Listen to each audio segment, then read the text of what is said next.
What is happening, y'all? How you guys doing? This is JoezMcfly. Game 35 of 162. Yankees are going up against the Orioles. Yankees are already on top 2-zip as the Yankees. Aaron Judge has hit a home run. I think it's his 14th homer of the season, and what a beast he is. We'll talk about stuff with the weekend and what happened with Volpe and all of that stuff. But first and foremost, and the Knicks. First and foremost, man, rest in peace to John Sterling. R.I.P. to John Sterling. It was, the news came out today that John Sterling tragically passed away. And he was the voice of the Yankees for like my entire life until the end here, where he retired and all of that. But he was literally the soundtrack to what was Yankee games. You turn on the Yankee game, where if you're listening on the radio, you turn on Yankee games, whether you're on a beach or whether you're like out and about, or if I'm driving, where there was many times where I was driving home, even before I was even making content, I was driving home from work and I'd be listening to John Sterling and he'd narrate the game perfectly. And he's always honest with you about the team. And it's just those things that you appreciate so much about him. So it sucked seeing that news this morning that John Sterling unfortunately passed away. Seeing the Michael Kay story, talking about how he had a lot of heart problems here, and was having a lot of heart issues, and had a heart attack and all of that stuff, and many times, and the last one left him, robbed the ability for him to walk, and he was able to he was trying to rehab and do all of those things, and Michael Kay was telling him, oh, just relax. And he said, I have to walk my daughter down the aisle in July because his daughter's getting married in July, and his kids meant a lot to him. And he was, it's heartbreaking to hear something like that, especially as a dad. All he wanted to do is just walk his daughter down the aisle. And that hits you in the feels. It really does. Just because you kind of put yourself in the same position. It's like that's something you would like to do. I do have a daughter as well, and I say that to say this, man. R.I.P. to John Sterling, man. One of the best to ever do it. You're awesome. You were great, and boy, the phrases that you coined out there, bro. I think, Matsui and Burn Baby Burn, and an A-bomb from A-Rod, and Here Comes the Judge, and from all of those things, man.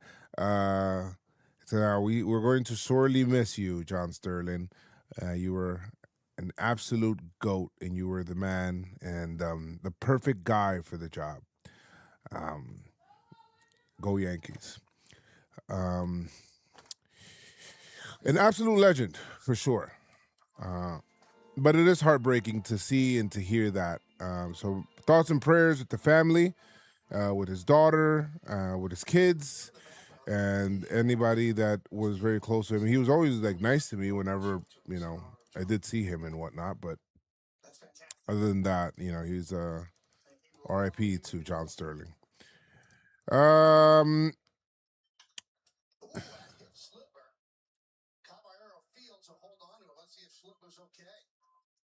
The ball just hit Schlittler.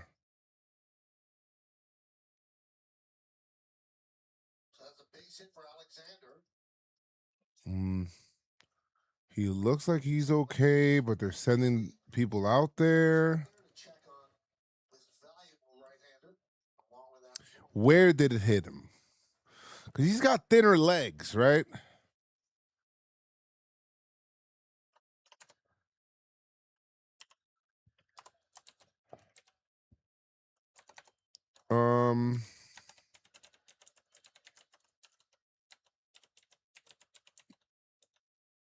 Okay. Boone left. Where did it hit him? Calf? It looks like a calf. It looks like the calf. I cannot. This is one guy, yo, bro. I'm telling you right now. I will end the stream right now if he leaves the game. Not even kidding. I will not be in the mood to do. Oh, yeah, calf behind the knee. Okay. It's not bad. What is my favorite John Sterling call? And I'll ask you guys that. I think it was an A-bomb from A-Rod. I think that was my favorite call. I'm trying to think about if there's any other ones. Arabicano, don't you know?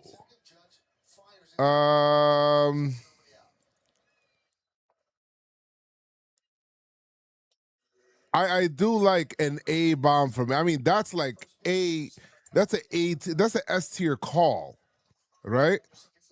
An A bomb from A Rod. That was and the thing is that so I went to A-Rod's 3 home run game, and I remember going like when I went back to ESPN to watch it again because you always like do stuff like that. I just heard him say it 3 times. An A-bomb from A-Rod. It's like it's. I think that's the one. A thriller from Godzilla. That's a great one too. That's a great one. That's a really great one. Those are like the memorable ones. I'm trying to think about the one that started it all was Burn Baby Burn.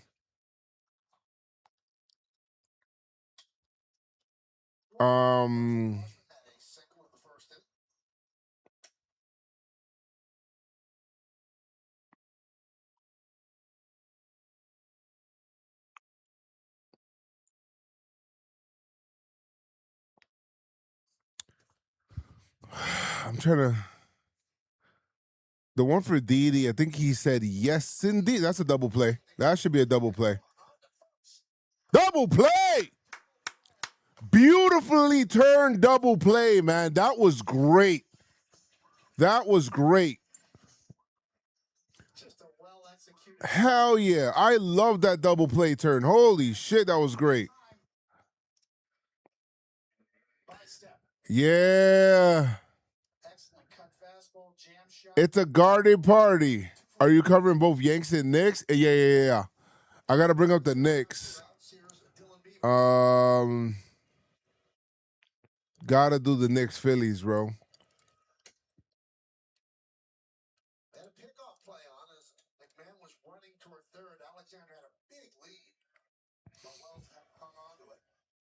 Does Volpe turn that? No.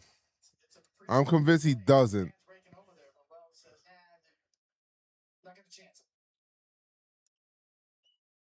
1-0 count. Ooh, popped them up.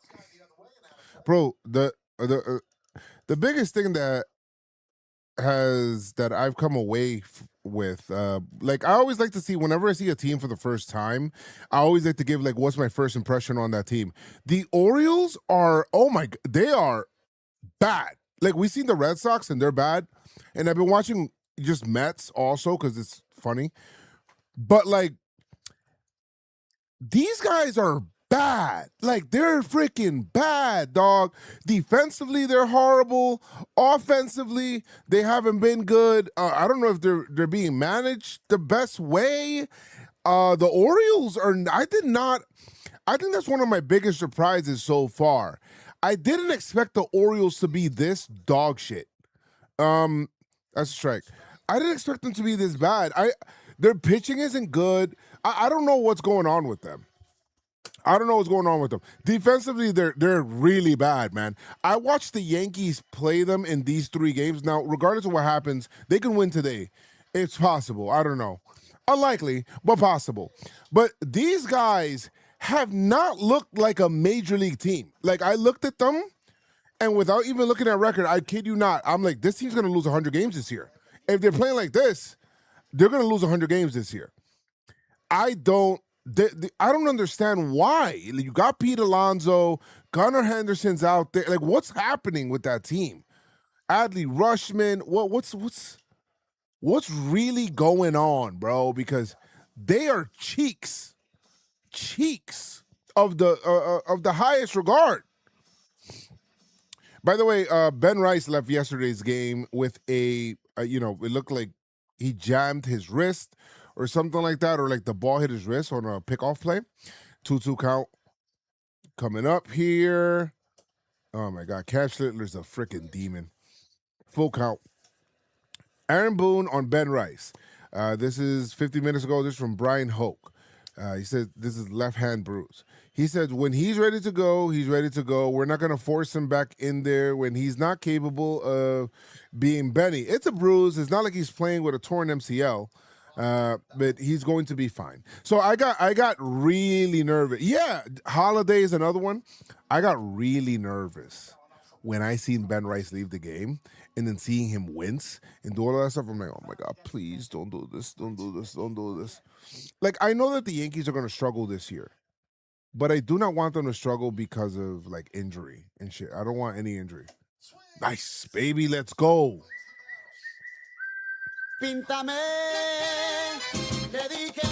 Perfect. I don't want them to struggle because of injury. So then I'm like, and then now seeing Cam Schlittler. Anyway, Ben Rice, when he left the game, I got really nervous. But thank God it's just a bruise. It's not like something happened with his wrist, it's broken or anything like that. So it's good. Need a Cam jersey? Bro, hell yeah. When you can throw 101 mile per hour sinker, 101 mile per hour four seam, and then a cutter? Brother. Are we what are we seeing with this kid? This kid can't be serious, man. This kid can't be serious, man.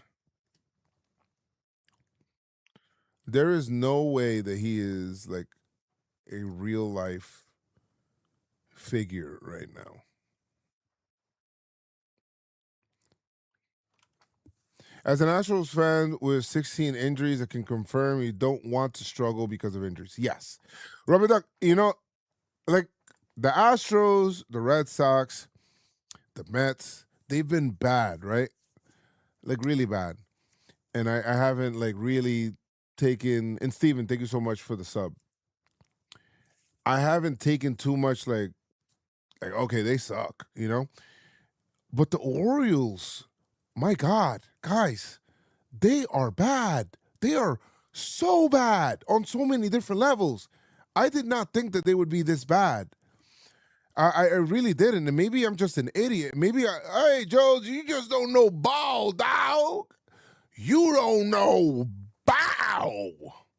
And maybe that's it. But bruh, holy shit. These guys are worse than what I thought. And the reason I'm even talking about this so much is just because of how shocked I am that they're this bad. Like I'm like legit shocked that they're this bad. I wasn't anticipating them being this bad. Jose Caballero. I want Caballero to continue being an absolute beast. That's a ground ball, foul ball. Being an absolute beast and playing well. Now his numbers aren't like anything crazy, but there's a particular clip from yesterday's game that I really loved. I'll show you guys that in a second. But listen, man, Caballero fighting for his job. I'm glad that the Yankees are giving him the opportunity because if you do not know, the Yankees decided, you know what, we're going to go ahead and option Anthony Volpe to AAA. Yesterday was the last day that they had to make the decision. They waited till the last day, and then they optioned him. Now, there's a couple of things that are a part of this, right? They sent Volpe down, number one, and sending him down because they're saying Caballero's playing really well, and we don't want to mess up the mojo of this team. Caballero out. Caballero plays well. Defensively, Caballero is the number one shortstop in baseball right now, which is crazy. Offensively, he's holding his own out there as well.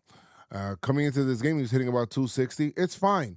He uses his speed. He leads the league in steals right now. You love the dynamic that he offers to the team. Anthony Volpe was optioned, and then that's the other part of the storyline because then people are like, "Oh, Anthony Volpe, whatever." And I'm glad that the Yankees are showing urgency this year on many different levels, dog. Like from Luis Hill being sent down to, hey, you know what? You're not ready. Let's go ahead and bring up another kid, see if he's ready. And they tried Elmer Rodriguez. It seems like this year, if you're hot, this is the year for you. Huh? This is the year for you. You know what I mean? With McMahon, when he wasn't going good, he was losing playing time. You know what I mean? Grisham wasn't playing well. They put him to bat knife, and it's like, yeah, we don't know. And now Jason Dominguez is up here now is because of Giancarlo Stanton's injury. But if you are productive, you are going to play. And I love that for the Yankees because for what it feels like a couple of years now, they haven't rewarded that. They haven't even thought about doing things like that. And I love that right now. It just shows a different level of like, okay, it's go time. You know what I mean? Like, okay, we need this, and we have this pitching staff, and we need these guys, and we got to bring them up. And it just, they got rid of Grichuk when Grichuk was actually still playing well. And in the past, they'll be like, we can't get rid of the asset. But they got rid of him so they could give Jason a chance, who's killing in the minor leagues. You got to love that. I'll be honest, because it's such a breath of fresh air because they haven't done it in the past couple of years.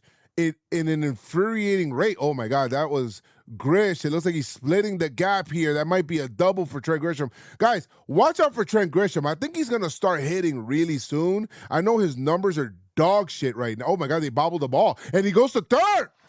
Nice. Way to stay heads up. Guys, watch out for Trent Grisham. He's been hitting the shit out of the ball. He's been hitting into a lot of bad luck. It hasn't been good. This is what I'm talking about, the Orioles, bro. The Orioles are horrible. They are absolute dog shit. Let's put on the helmet for some RBI. But Volpe got sent down, right? I hope that the Yankees continue on this track where it's like, whoever's performing is who's playing, right? That's it. So if Caballero, falls off his stuff, then fine, whatever. But guess who else? Lombard got promoted, right? Judge walked. Lombard got promoted, and he's at AAA too with Volpe. And the Yankees already feel that Lombard's glove is Major League ready right now. Volpe didn't spend that much time in AAA. He didn't spend any time. He didn't hit AAA pitching. He got brought up to the Major Leagues, and maybe that was a mistake, right? But if Lombard is out there and he's hitting, you best believe, and he's hitting over Volpe, I really do think, and I didn't before in the past, I really do think that the Yankees will skip Lombard over Volpe. Like if he's not performing, they're not going to take a chance. It feels like this team, they're really at a go for it mode more than any other team has been. Not that I'm saying that the other teams did not want to win. It's just this level of urgency that this team has in freaking April, now May, is way different. All right? Way different. It's an urgency that we have not seen in years. So I love that, man. It's a breath of fresh air. I love that. Ooh, this looks like it's going to be a sac fly. Bellinger does the job. Sac fly to left field. And Judge tacked up too. Hey, oh my God. I love the shit that this team does, man. Just a lot of the little things that this team does, man. Beautiful. Trent Grisham hits a double, then takes third because the Orioles are not heads up. Sack fly, Judge tags up, goes to first. He goes to second. He makes it. Man, I'm telling you right now, man. This team is playing different, chat. This team's playing way different. And we love to see that. Oh, Dominguez, damn, with a flare to the left. Hit it well. That's an out. The Yankees get another run here. They're up 3-0. But yeah, with Volpe, it's not that we want you to stay down there or whatever it is. If you hit and you kill it down there, then okay. It's merit-based. You come up. Fine, whatever. If you do not hit,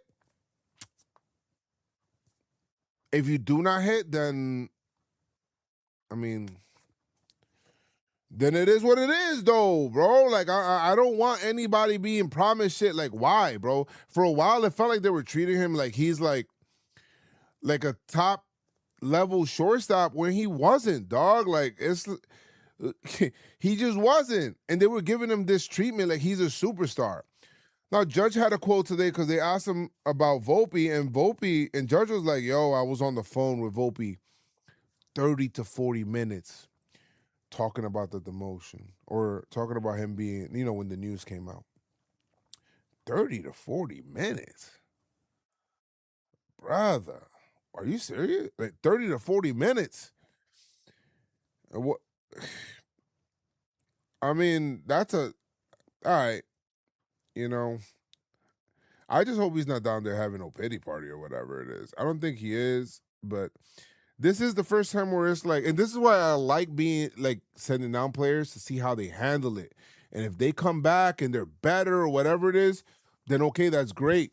You're able to, you face some adversity there, and that's good. But I don't know, Doc.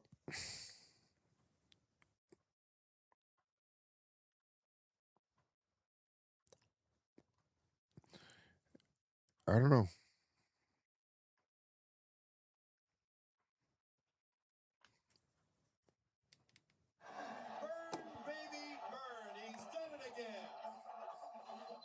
Classic calls before the game.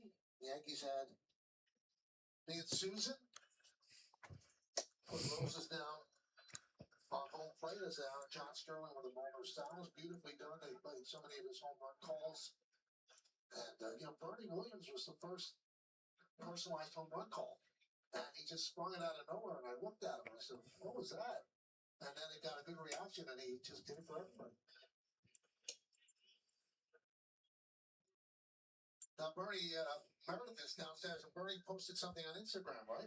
Yes, Michael. He said John was the soundtrack of his entire career with the Yankees. All those championships, all those amazing moments, he called them, and he is truly proud. The Yankees are 23-11. And they don't feel like a team that's resting on their laurels. They're like they feel like they got like a foot on the gas right now. And hey dog, if you not, And Alex Rodriguez, and that era of the Yankees, the championship game. David, he was a big part of that. He was the soundtrack of that run as Alonso goes down on strikes.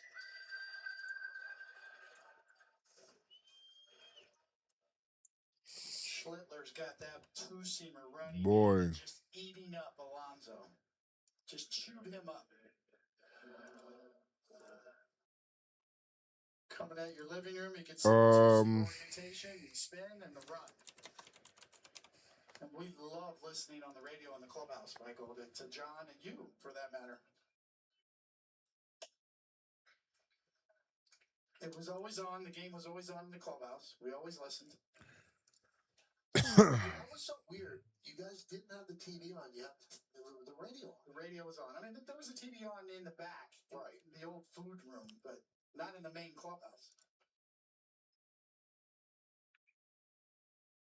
And you kept coming in to the clubhouse during your perfect game. Beautiful sentiment. And we kept saying, 8 outs to a perfect game, and it proved that we could jinx you. There is no such thing as an announcer jinx. And it was the best line by John because people would always complain, you jinxed them, and John would go, if we could jinx a no-hitter from up here and have control of the play on the field, I think we're grossly underpaid. Yes.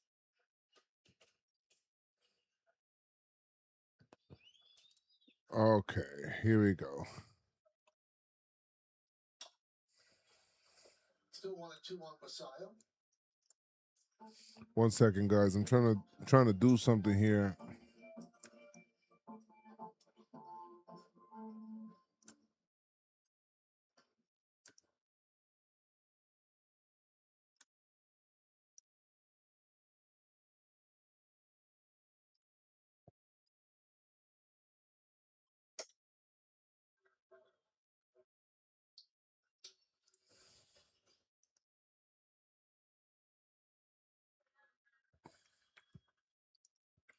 Wait, what's this?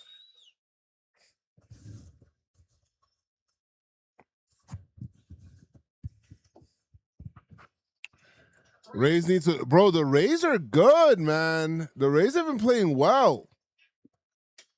Rays have been playing real well. Very, very like impressed by them and their shenanigans.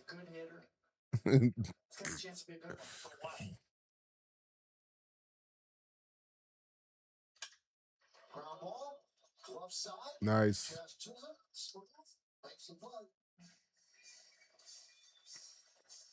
So Jazz got hit in the side of the head the other day, and he had something white in the ear, and on social media exploded that he was wearing AirPods on the field.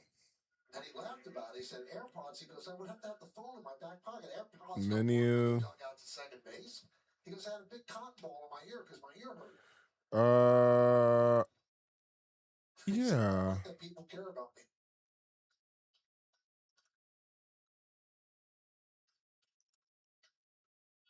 Okay. That ball outside. Some people just like conspiracy theories, you know? They just jump on board. Oh, it's big. Yeah.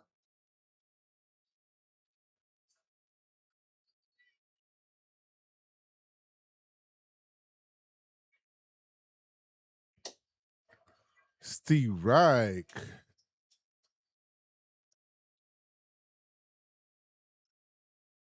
I think we'll do this better.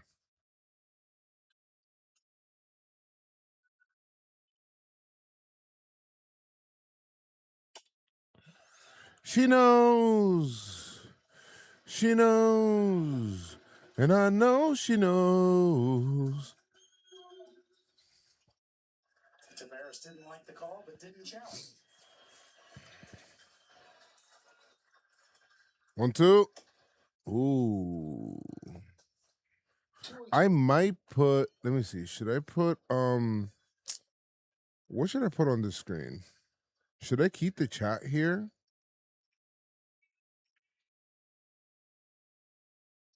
I'm trying to get like It's got the other way and out of play. See a lot of defensive swings on Cam Schwarber, right? I mean, when you're watching, is it a four-seamer? Is it a two-seamer? Is it sinking? Is it cutting? I think of the amount of time you have to make that decision. Yes. Split second. up the middle. Nice. Let's go, Caballero. Love it. The Orioles go down in order. Let me show you guys. I want to show you guys the play that I was talking about that I really liked.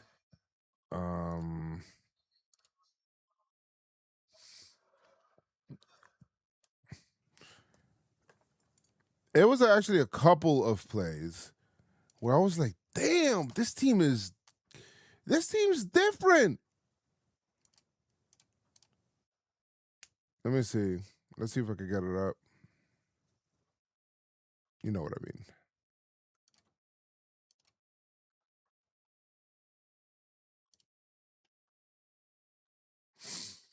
She knows. She knows. And I know she knows. Where is it?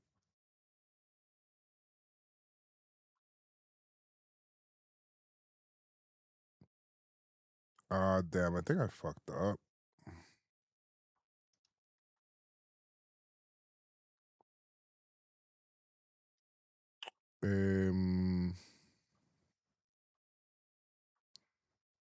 Let's go to another window capture. And let's go to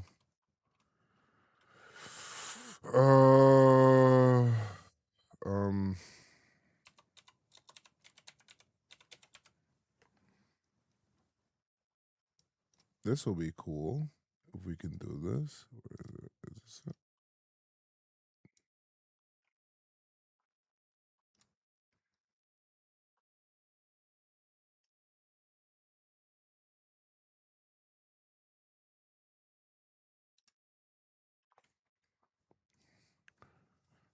Okay, let's go in here.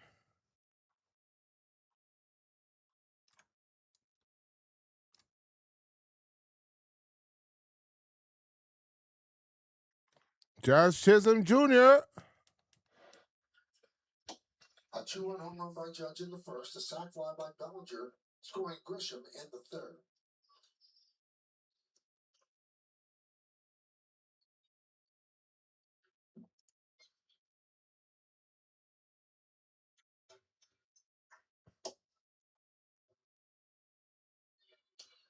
One and one.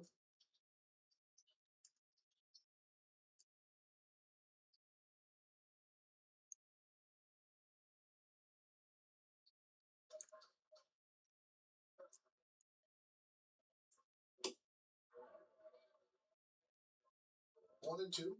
You know, Boz is throwing a lot of strikes, even though he's down 3-0 in that big Judge home run in the first inning. Let me know if you guys like this. 35 strikes out of 51 pitches so far.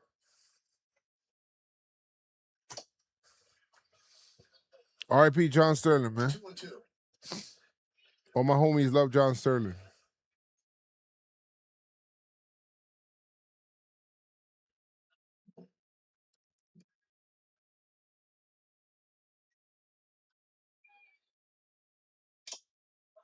And that's tipped into the glove of Damn it. One away. Fans, Yankee games on Yes are streaming live on the Gotham Sports app, included for free with your eligible TV provider subscription. Download and sign into the Gotham Sports app now and check out all the great Yankees content, including pregame features, postgame sound, and the latest episode of The Stadium.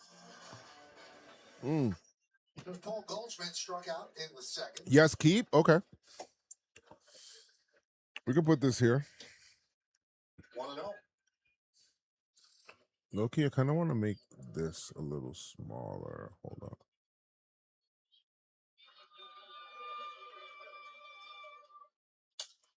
Line in the center field. Drop. And it's good. Nice. In front of Taveras, who took a bad route on a base hit for Goldschmidt.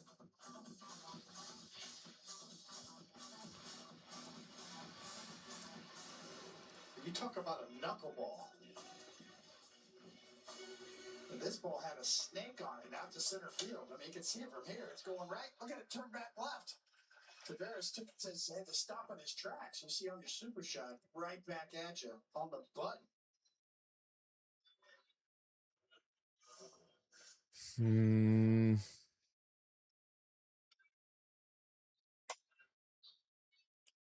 One and zero.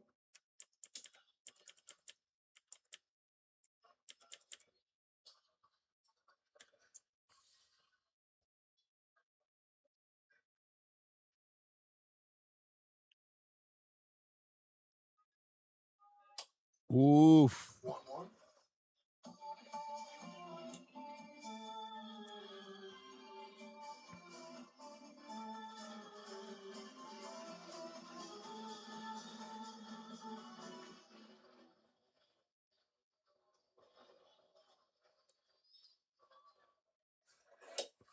Woof.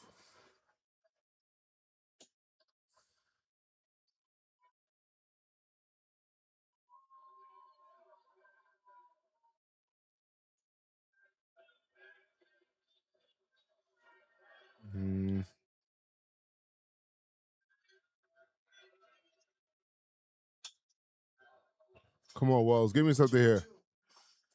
You can see why the Orioles like Boz and gave up what they did for him and then signed him to a contract right away. The Orioles have had trouble attracting free agent pitching. And they made this trade with the Rays for Boz and locked him up right away. He's got good stuff. Good stuff throwing strikes.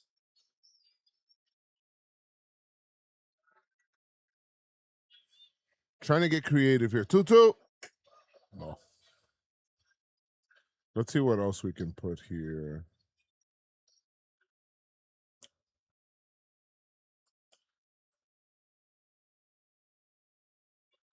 So the count is full. Runner at first, one man out.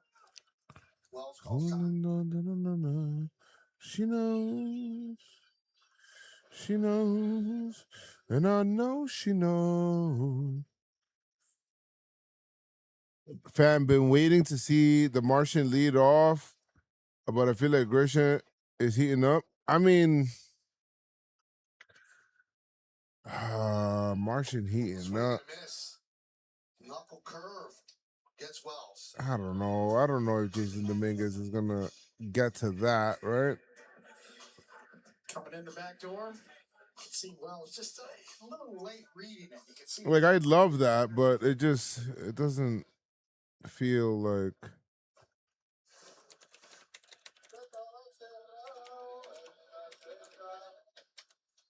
Who the hell's singing that?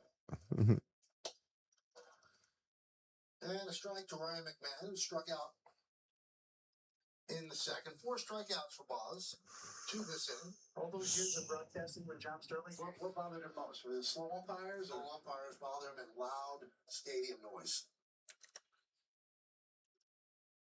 Because he would wear one earpiece and have the volume all the way up so he could hear himself. And when there'd be a sound effect played on the stadium system, it would bleed into his ear, and he would actually be in physical pain. Hated the Tropicana field the most. Fly ball left field.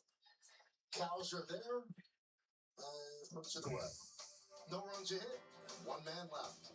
We go to the 5th. What the hell?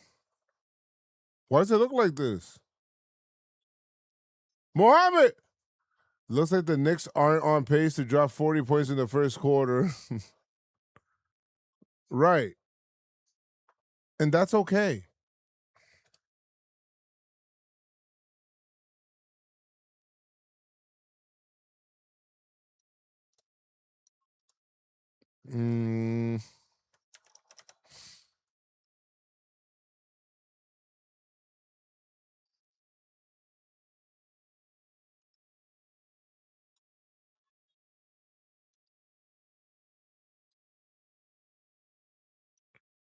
Oh, no.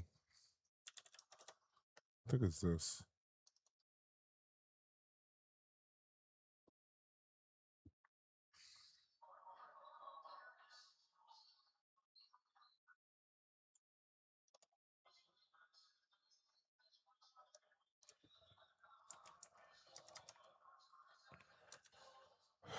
Sorry, guys. I'm trying to.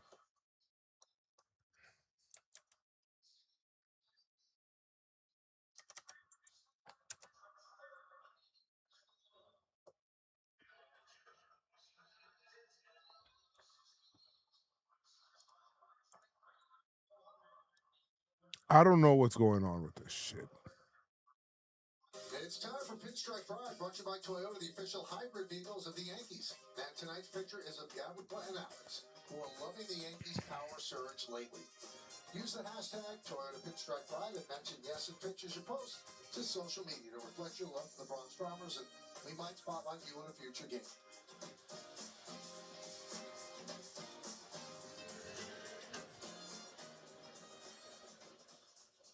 We go to the 5th inning. On the Audi scoreboard, Yankees lead 3-0. Colton Cowser leads off. There we go. All right. Now we got it. Is that better?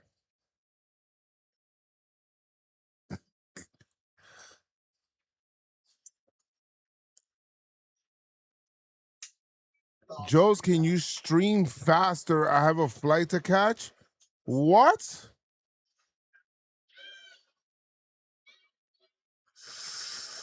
You ever hire that new mod you're talking about? No. I would love another mod. Strong Yankee starting pitching they're getting. Game after game. Even yesterday with Max Fried laboring and struggling, 1-1. gave them a representative outing. That wasn't, classic Fried, but he got the job done. Yeah, I don't know what that means. I'm very confused. Grinding effort. I mean, those are the ones that really kind of make or break your season, that you can hang in there on tough days. Ground ball. Base hit. Base hit. Kind of a shooting gallery toward Schluter today. Got hit with 1. 2 came very close. So leadoff single by Cowser. Let's take a look at what he's done today. Pitching decisions presented by Sage. Well, we talk about the subtle nuance of his different types of fastballs. But yeah, 100 miles an hour upstairs usually works. There's the cutter up top. And the two-seamer eating up a lot, though. That thing had enormous movement down and in. So it really is a guessing Make the game go faster. You know it's coming in hot. You got to kind of guess what kind of spin or what kind of movement it has. There's Jeremiah Jackson, but first a throw to first.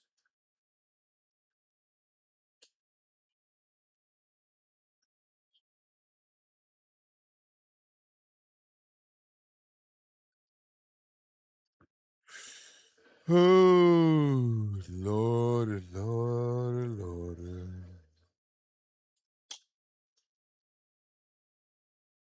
0-1. Jackson grounded to third. That was in the second.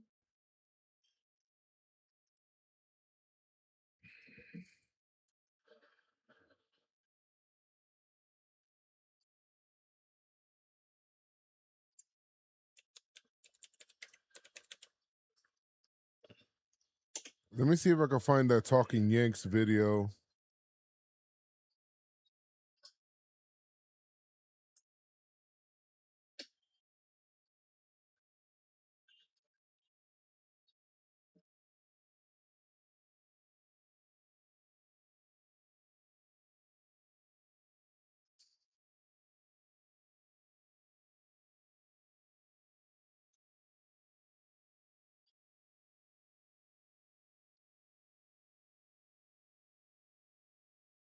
Baby, don't you love me now?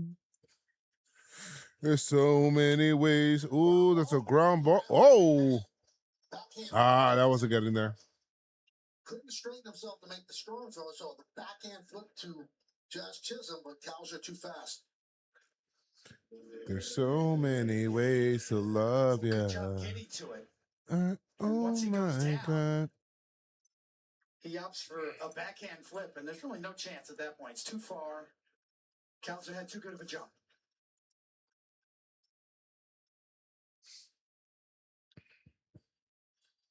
Now in a little bit of a jam, first and second, nobody out. Yeah, a little bit of a jam here. Little bit of a jam here. Blaze Alexander checking the signs to see if there's anything on. Austin Wells standing in front of home plate, giving the signs to the infielders to put something on defensively for the Yanks. Who's going to cover? Will they throw through?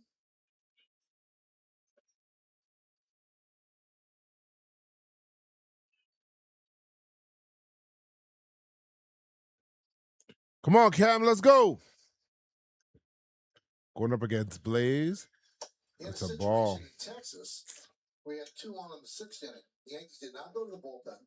They left him in there, and he just blew away the Rangers. They didn't score, and post-game interview with Meredith, Austin Wells said that's the best inning that he's pitched since being called up to the big leagues.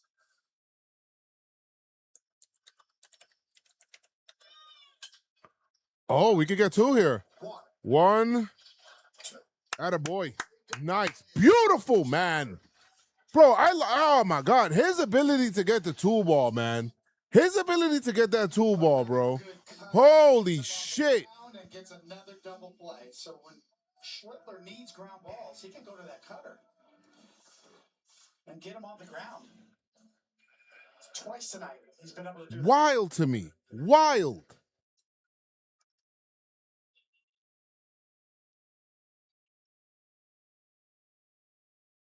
So here's Gunnar Henderson. 1-0.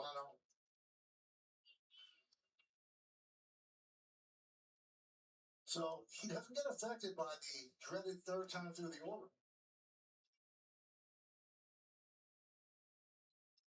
And this begins the third time through the order with Henderson. High fly ball. Oh my God, bro. This kid's a GOAT, bro. This kid is the man, bro. Nobody out. Nobody scores.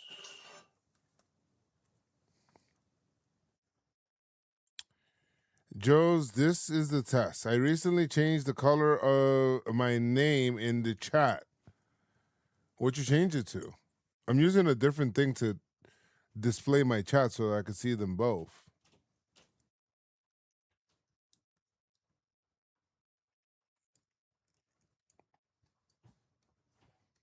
This kid's a beast. This kid's a beast. Can you feel the beat? Can you feel the beat?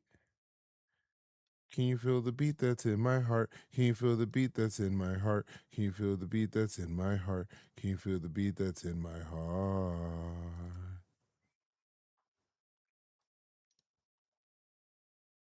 Can you feel the beat?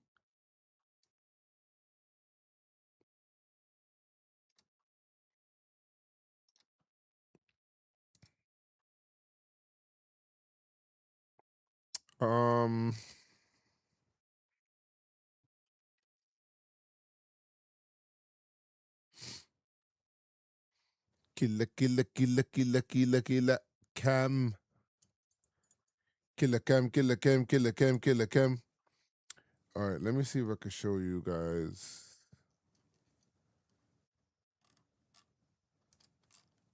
this clip that I've been looking at. I don't know if it's actually, I don't know if it's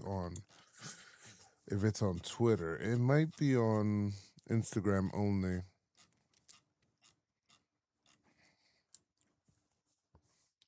You're teal now. What made you change it to teal?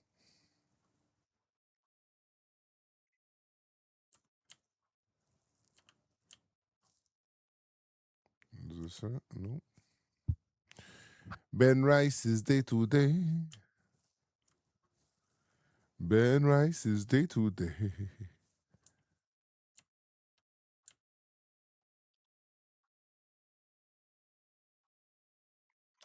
Caballero.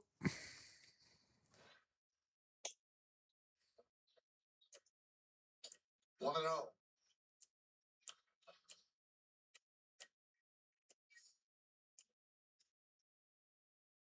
Oh, this is it.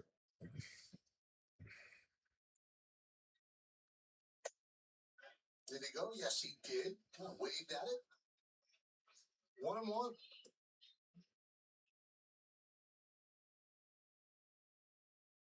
Tell me why. Caballero.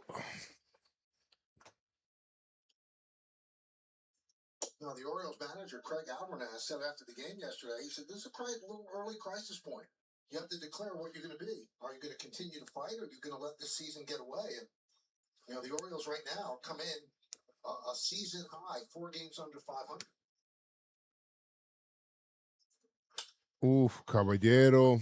Fly ball, shallow center. Leody Taveras makes the play. 1 down. Well, Why you want teal?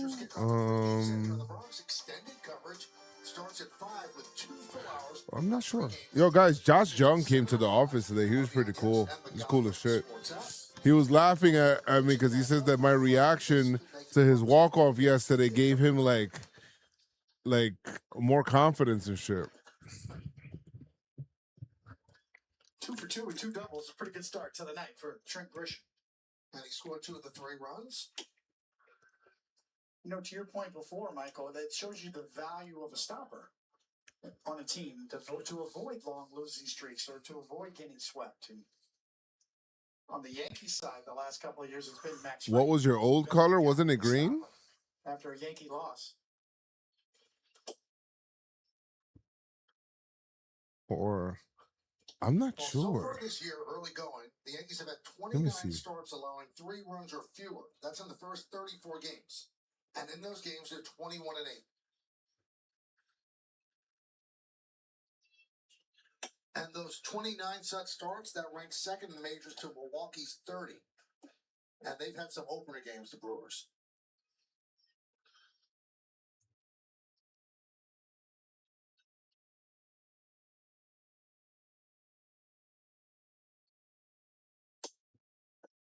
Ball 4 to Grisham.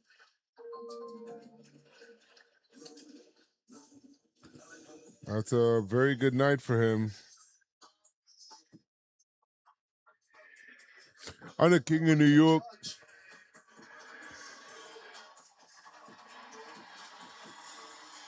6th first-inning home run of the year, 91st of his career, gave the Yankees a 2-0 lead. Oh, that's what I can do. 1 on, 1 out. Check out the Optimum Fiber famously fast replay. I could do this in the background.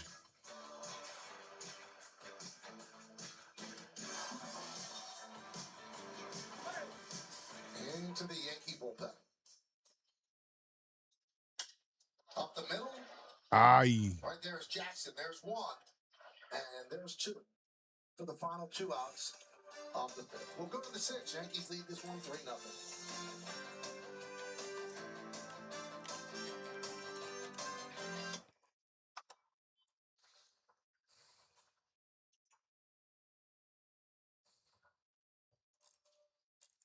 Where the hell?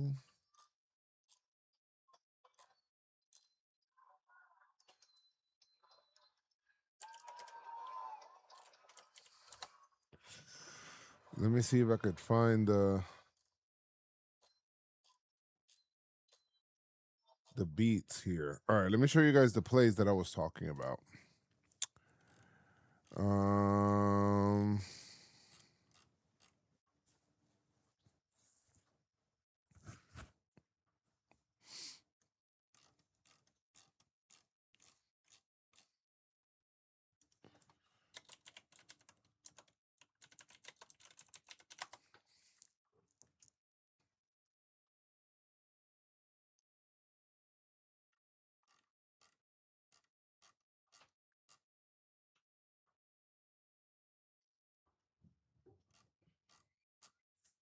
Oh my God, this is so annoying. This is annoying the shit out of me. Oh, that's true. It was. You're so right on that.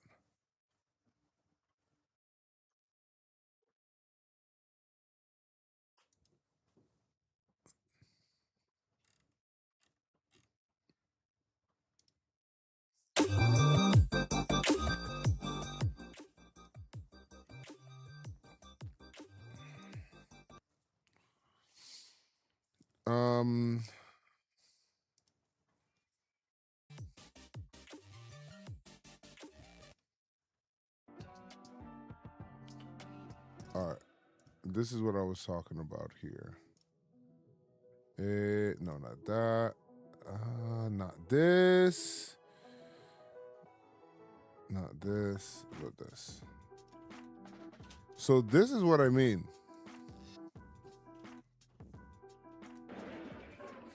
This is the Yankees being productive. Right? Look at this. This is from yesterday's game. That would have went foul too. It would have gone foul, so the bases are loaded. Sack fly. Oh, this is all 1 inning here for the Yanks. Ooh, Grish. Nice play, Grisham. Steal. Double steal. Base hit. Scoring is McMahon. Caballero rounds third. He'll score. It's a 2-run single for Goldschmidt. Crack the left field. It's a base hit for Judge. This is insane. Look at how productive this inning is. Just Chisholm hits a fly ball. And the catch is made by Taveras. And scoring on the tag is Goldschmidt, so a sac fly for Grisham. Dominguez from the right side. Rifles one down the left field line. He'll get an RBI. Look at how productive this inning is. Is that not fire to you guys? I find that so impressive.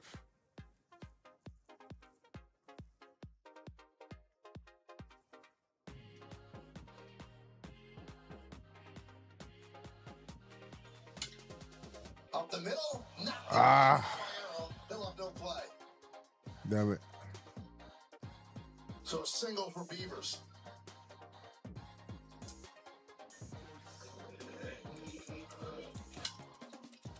That was hit hard. See, Caballero thinks he should have had it. Got a glove on it, just popped right out. Base hit for Wells.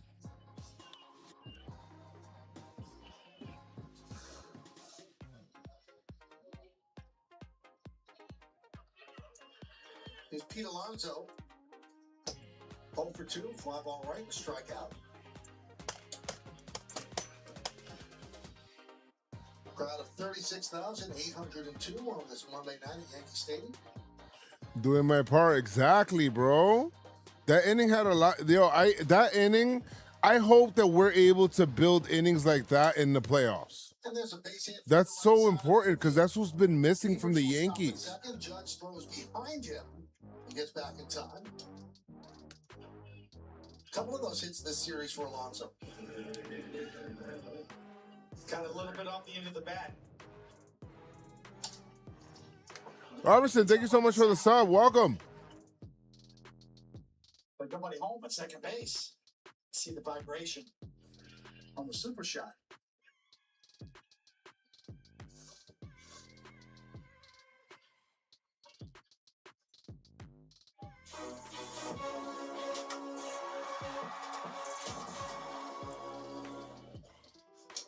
Little conference on the mound, talking things over with Cam Schlittler as Fernando Cruz getting ready.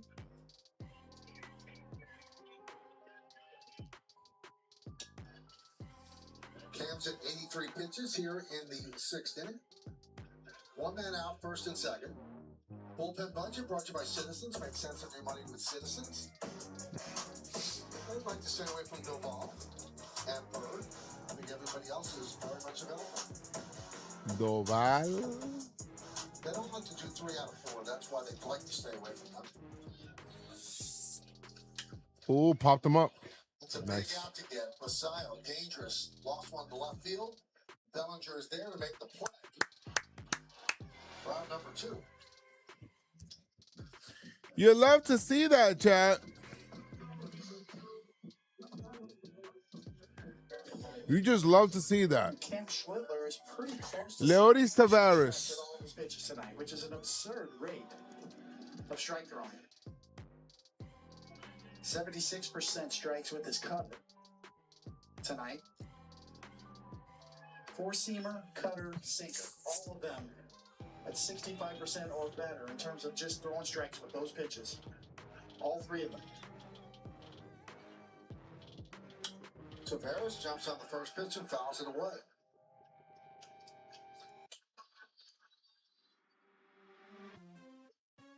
Sixth inning, the Orioles have out hit the Yankees. But as Aaron Boone says, not a hitting contest, it's a scoring contest. Yankees lead 3-0.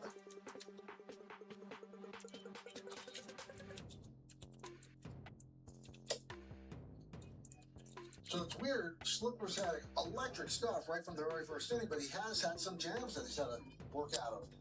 Yeah, Cam hasn't had that control. Like he's still. Balls have saved him twice. It's the Orioles. The Orioles have been ass too, but Your pitching coaches and pitchers talk about trying to get ahead. I gotta get ahead with my pitches. That old cliche. Well, Cam Schlittler's taking that to another level. his stuff. Now Jake Bird has replaced Cruz warming up. He's given up 7 hits in this game. Now the Orioles are a very good fastball hitting team, right? 2-2. He's had 4 strikeouts. He's had a lot of traffic on base. He's gotten into some deep counts. The double play ball has helped him a lot. 2-2.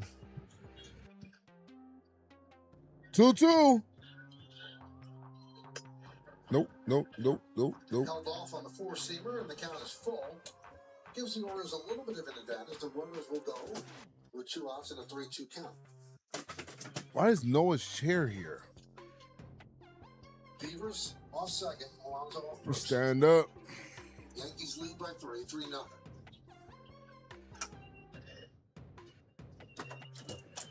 And the payoff. Whoa, and that's going to be challenged by Wells.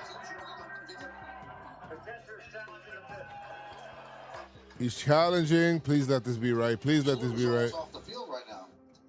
And it was ball. The pitch is the ball. Fuck. So that loads the bases, a rare walk for Slipper. And the gutsy take from Taveras. Eyeballing that pitch.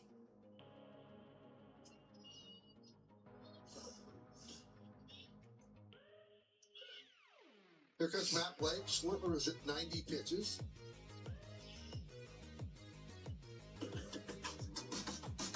It's time to go yard. Echo, power on and on.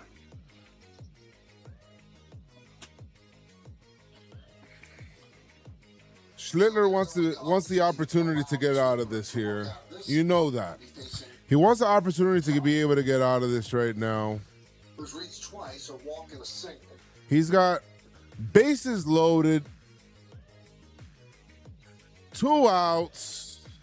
So in all likelihood, this is the final batter he'll face. Colton Causer, yeah, he's done. He's done after this. Time runs are on base. That was a big walk. 3-0 Yankee lead. I'm sorry, that was so funny to me. What was so funny? And you just started an hour? Why do you keep letting them hurt you? 'Cause you're a fan, man. You can't hope but love who you love. Bob Villain with the sub up. Let's go. Oh, my God, ball. Outside. Come on, come on. Come on. Really big spot in this game for both teams. Orioles trying to salvage something. You got it, man. Come on. Slipper trying to throw another 0 on the scoreboard. Come on, Schlittler. I'm another ball outside. Shit. So 2 and Kind of laboring here.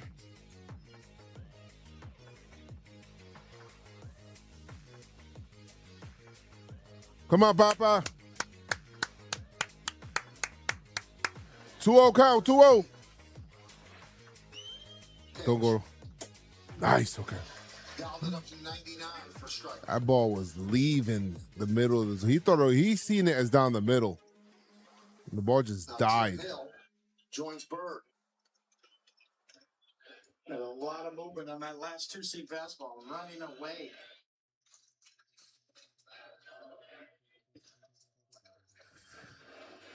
Oh, fuck. 3-1. 3-1. Show me something, kid.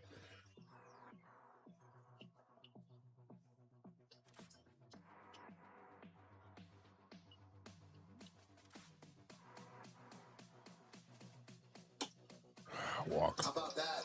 Never walks anybody, just walked in a run. Yeah, take him out. With an RBI, coming home as Beavers. Take him out. And they I now lead the Orioles 3-1. I do like that Boone left him in there to try to get out of it.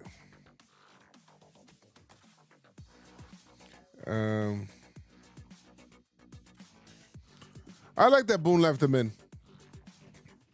Give him an opportunity to get out of it, man, and like see if he can do it. You know, he's been pitching like a number one, so treat him like it. You know what I mean? John Sterling. Here are some of John's famous calls. It'll be a 3-2. That ball is high. It is far. It is gone. Bernie goes boom. Burn, baby, burn. It is high. It is far. It is gone. Oh, the Bambino swung on it. Hit in the air to deep right center. The Giambino.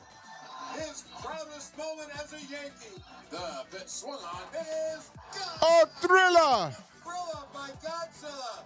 The pitch swung on. And A-bomb! An A-bomb from A-Rod. Hit in the air to deep right. Oh, On the mark, Teixeira. it is high. It is far. It is gone. John Gall. No si posto parlo. Oh, car. That ball sure traveled far. Swung on, hit in the air to left center. Curtis makes the catch. Ball game over. World Series over. Yankees win. The Yankees win. Oh, unbelievable stuff. The voice of the What a Yankees goat. from 89 to 2024 called 5,426. What an absolute goat. Joe, you inspired me to build my first PC, bro. Did a whole gaming setup and everything. Nice. Let's go. If you could, take a picture of it and and post it and tag me so I could take a look at it. Orioles being hella disciplined all of a sudden because he's missing. He was missing by a lot. 2024 World Series Game 3, Giancarlo slide. Beautiful, yes. Yankees bring in Bird to face Jackson. Bases remain loaded. 1 run in.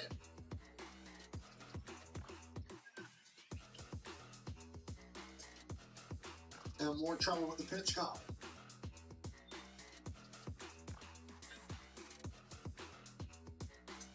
So the runners on base are Cam Slipper's responsibility. 1 run in.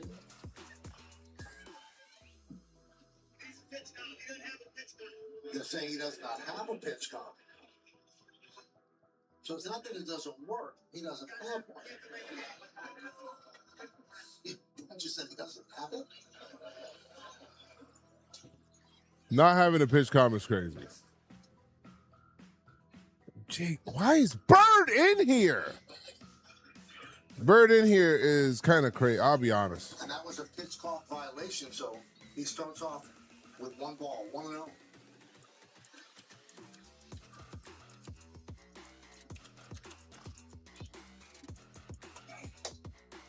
There's that pitch, sharp left-hand turn.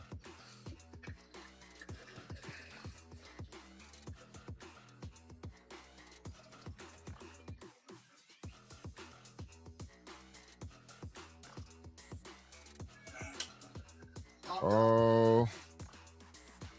Long run for Goldschmidt, but it's in the seats. Nope.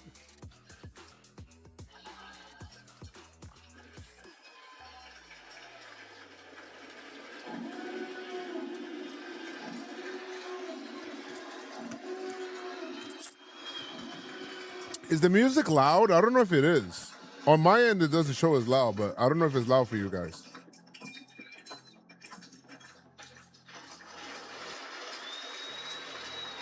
1-2. I want to have like some background music. Time call. Why is Jake Bird still on the roster, says Javi? And that's a great question. That's a great question. Because I'd love to know too. Oh my The fastball God. upstairs. Count 2-2. No place to put Jeremiah Jackson.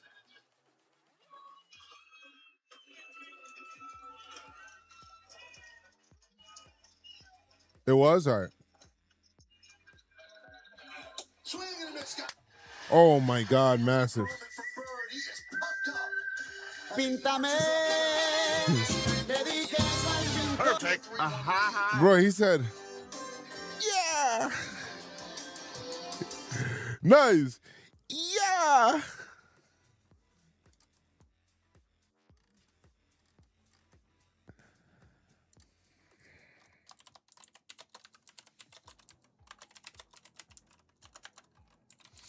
I'm glad Bird came through there. I'm very glad Bird came through there. I love that they use the Death Star alarm sound for 2 strikes. Okay.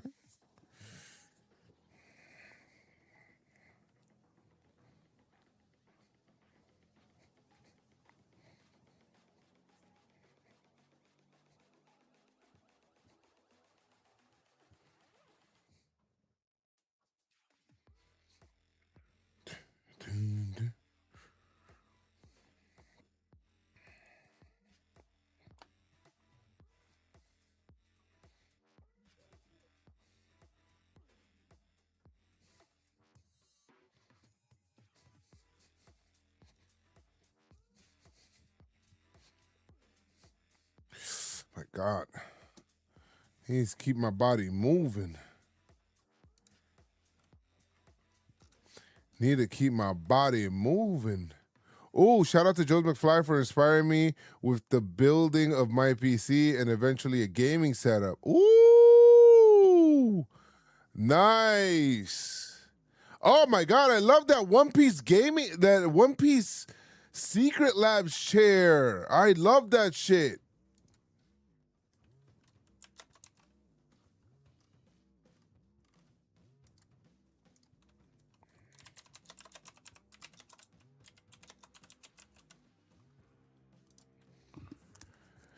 Hell yeah, I love that chair, dog. That chair is fire.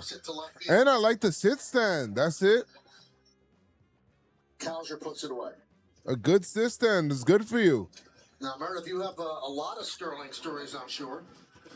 Way too many to even count, Michael, but one thing we do know, fans never heard this particular home run call from John Sterling. That would be Aaron Boone's epic home run against the Red Sox in 2003. It was Charlie Steiner on the call for that one, and John really missed out on having that call. So years later, Aaron Boone is working for ESPN, and John actually records his call, or what he would have done at the time, to that epic home run, put it on tape, gave it to Susan Waldman, and then Susan found Aaron Boone and handed him the tape and said, John really wanted you to have this.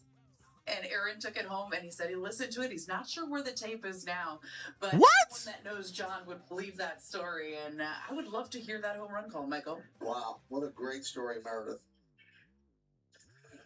Because when you did the radio with John, you'd switch off in extra innings, and that was an extra inning home run. So the second broadcast would have the 10th inning, would have the 12th inning, would have the 14th inning, and John would have all the odd number innings. And that was Charlie's inning. And Aaron told an unbelievable story today that when the Yankees win a game, and you see him in the dugout, and he turns to his coaches right away, and he kind of puts his arms around them, and what he's saying to them is, Yankees win, the Yankees win. He does that every single game. So John's call, still living in that Yankee dugout. That's pretty cool. Yankees win. The Yankees win. And there's a strike to Oh, no, Jazz. No. No, Jazz.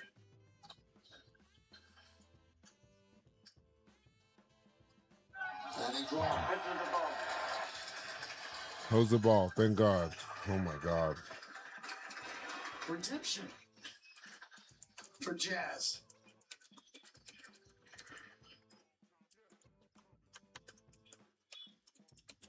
He gets one right, 1-0.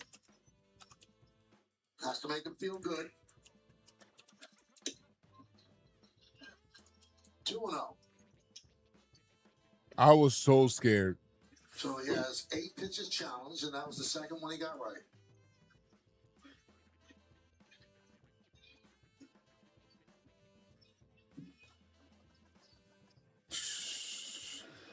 Bam.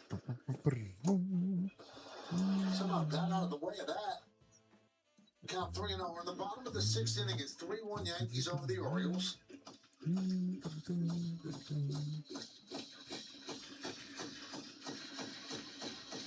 Yankees are looking to see if Jazz got hit, but they're not going to challenge.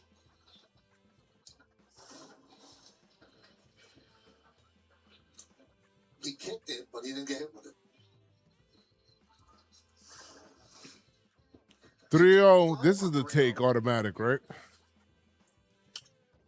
They do it. And he puts it into the seats foul.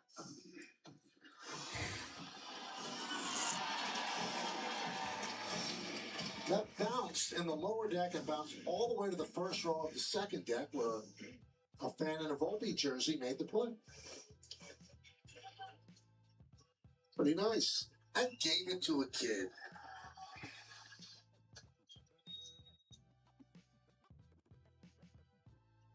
Pretty cool.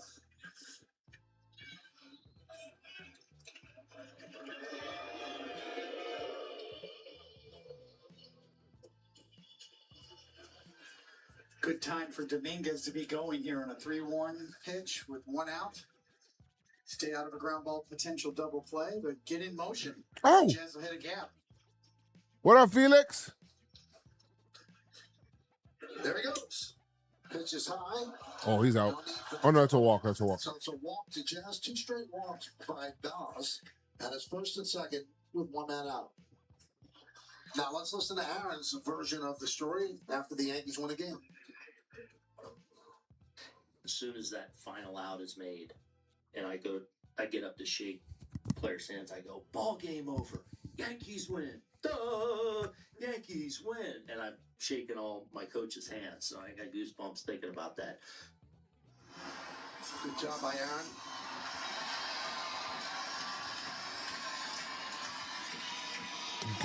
I like John a lot. He really did. And you know that Joe Torre and Joe Girardi all really loved him. Now, I got a call from Buck Showalter he said today, and he said something that was really right on point. He said, John wasn't mean. He said, there were broadcasters that I've worked with, he said, when things were going wrong with the team, they were mean. John would criticize, he said, but he wasn't mean, and he always came down and sought you out and said hello. He said, there was just no meanness to him. And I always say that John was one of these people, total absence of malice. He just wanted life to be a cocktail party with everybody happy, telling stories. Hey, hey, I got my bat. I got my bat. I got my bat. I got my bat. Stop that. The Rays are about to beat the Jays. Wow. Bro, what is going on? What time is the Knicks game? What's going on right now? Let me check something out. Ira. Oh, it is a very big. 1-1. I got a bad habit of not closing out browsers or opening up new browsers. Knicks are winning 44-33 right now. Served into right field. Beaver is going back and makes the play on Damn the it, run. got him. Both runners tag, but Dominguez moves to third. Jazz stays put at first. Who's having a great game for the Knicks right now? Jalen Brunson has 14. Cat has 5 points. The man who came into OG the game has with 9. 4 defensive run save. Has made Okay. some nice plays in right field. So Beaver's nasty.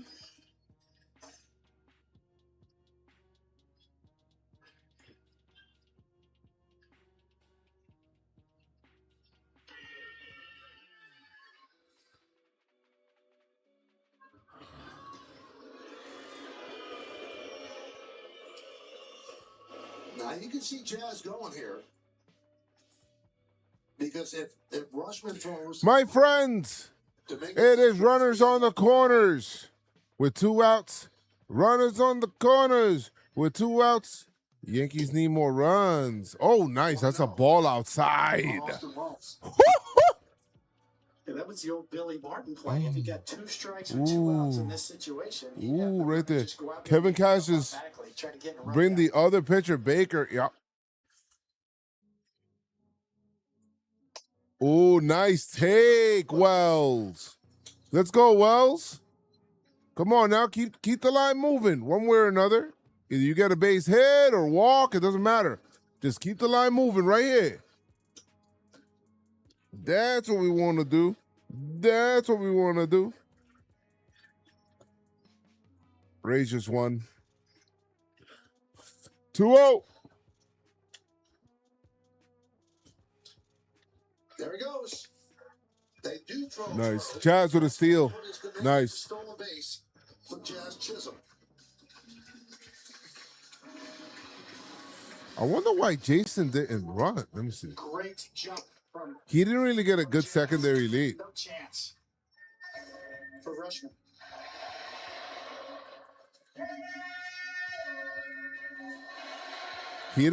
Jason didn't really look ready to run. His lead was mad short. Hey, base hit. A base hit is 2 right here. Second and third. Base hit. Oh, should I put on the helmet? 2-1 down on Wells.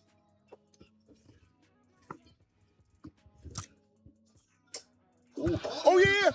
Here comes Dominguez. Jason, Here's the why'd throw. you He's out? out. Why'd he fucking stop? Don't even look at that shit. Why'd he stop? And it looks like Dominguez might have hurt his hand.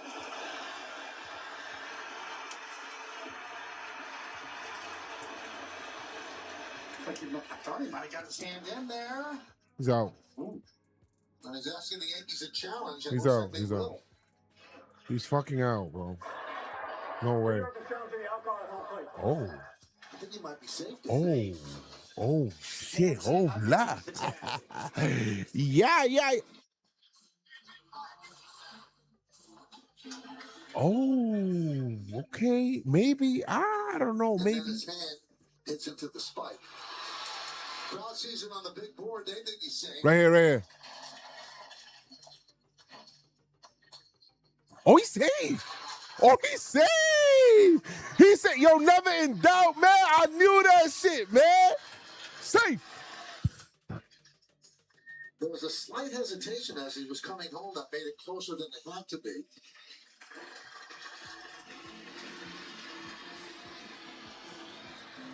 Safe. Yo, write safe in the chat real quick. Safe in the chat real quick. Safe in the chat real quick.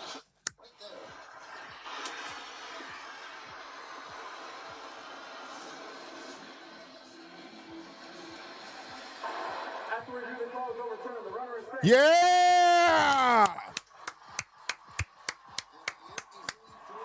Atta boy!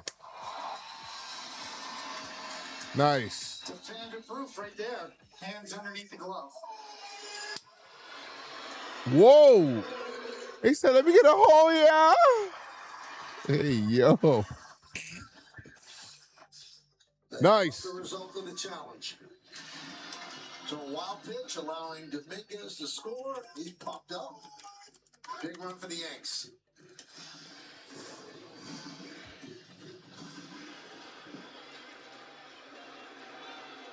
Scored a wild pitch. And Jazz moved to third on the wild pitch.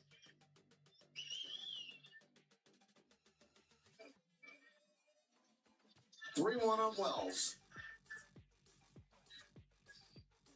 3-1. Ball. Nice walk. You watch my any more Ace of Diamonds? Yes. I need to update people on that shit. What else you can do with David? I agree. Defensively and obviously the runner sliding in, but Ace of Diamonds is so good. Ace of Diamonds is so good. It's insanely good baseball anime. 3 walks in the inning for Boss. Here's Ryan McMahon. 0 for 2 tonight.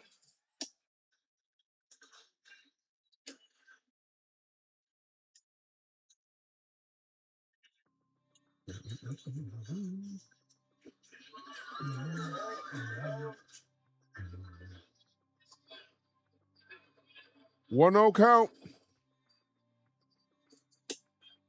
Strike. 1-1.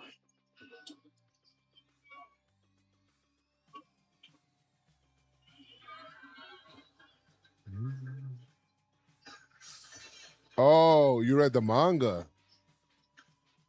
Okay. Oh, come on, McMahon. Fuck. Curveball swinging over the top. 1-2. Why they keep showing Timothy Chalamet at these games, bro? I don't care.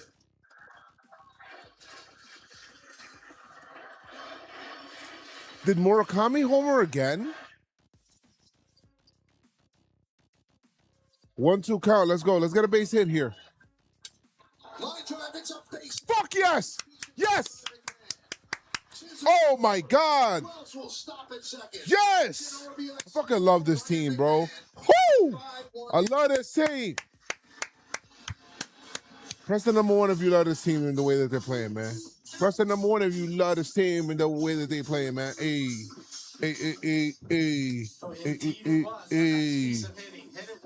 McMeasy. Smoke it where it's pitched.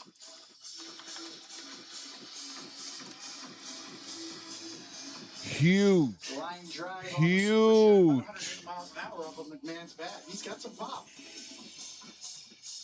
square business. He is 5 for 11 in this 4-game set. Big hit right there, forcing the Orioles to go to the bullpen. Yankees up by 4, 5 to.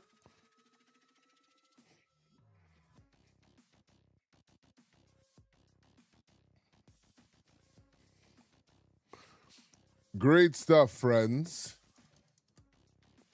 We are now. This is what the Yankees have been doing. Even if they're close, they've been able to, especially against the bad teams, kind of like get out of the way. Get out of the way of making this a close game, End this bad boy. End this bad boy. Yeah, the Rays won't lose. Rays refuse to lose. His pitch. Swing and a miss. Ball game over. Mets win. The Mets win. That was for you, John Sterling. Mets win it today 4-2 over the Colorado Rockies. They take the opener of this 3-game set. And I tell you what, in May, so far so good. Mets have won 3 out of 4 games to start the month of May and to start this 3-city West Coast trip. Mark Vientos, 2 more RBIs today. Carson Bench, another big game. And Mets pitching in Colorado holds the Rockies to 2 runs. Never do that again, bro. It was an homage to John Sterling. I feel like today we can allow it. I feel like we can. He said that's for you, John Sterling. That's what he said. Right? So we can allow it today.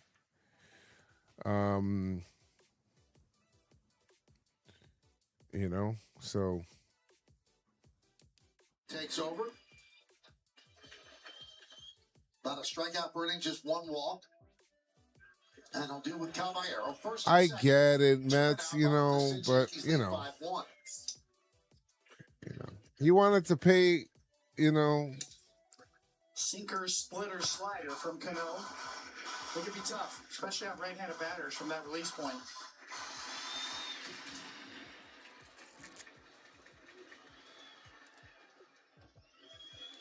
That guy Peyton Tolley is good, man, for the Red Sox. Come on, Caballero. I need a base hit here. Count 0-2 on Caballero.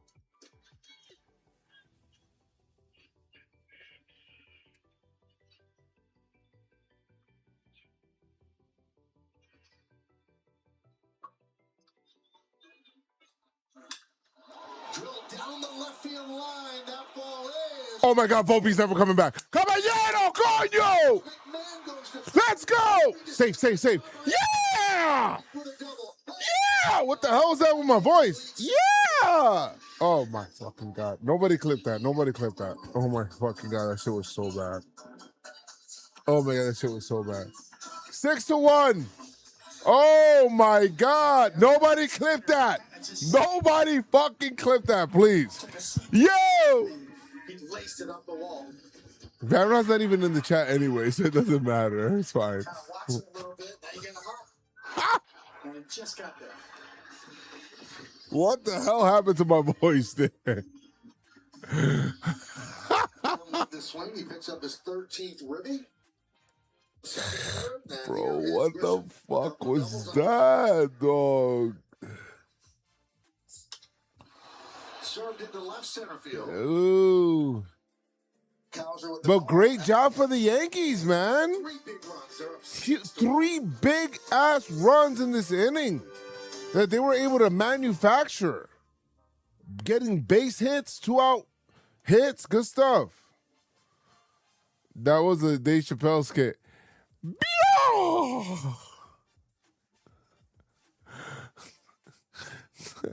Nah, that shit was crazy, bro. Oh my God, that's so bad. I'm gonna take this helmet off.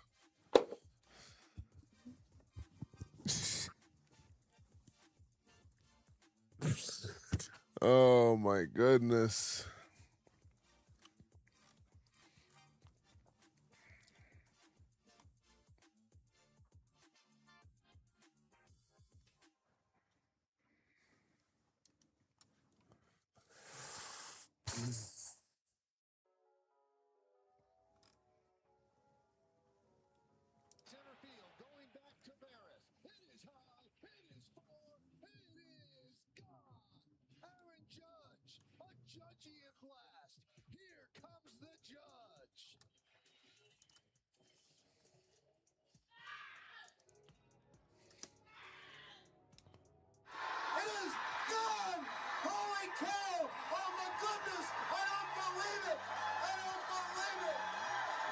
him!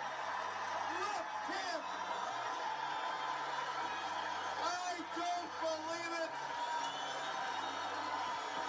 Remember what I just said, if he hits a home run, that certifies this game as the wackiest, wildest, most improbable game in history. July 4th, 1985, John. No, nobody clip that, please. Just nobody. Everybody, let's just forget about it. Let's just forget about it. That shit. Relief pitcher couldn't really hit. Game started at 9:04 due to rain. 41-minute rain delay in the third inning. Hernandez hit with a cycling 10 at bats. That's so bad. Hit a game-time That's so home run in bad. the 18th. That's so And the bad. Braves kept their fireworks show for July 4th at 4:01 a.m. And John Sterling announced that game with Ernie Johnson, Sr. Pretty amazing stuff. That's so bad. Tim Hill comes on. Bro, that is so bad.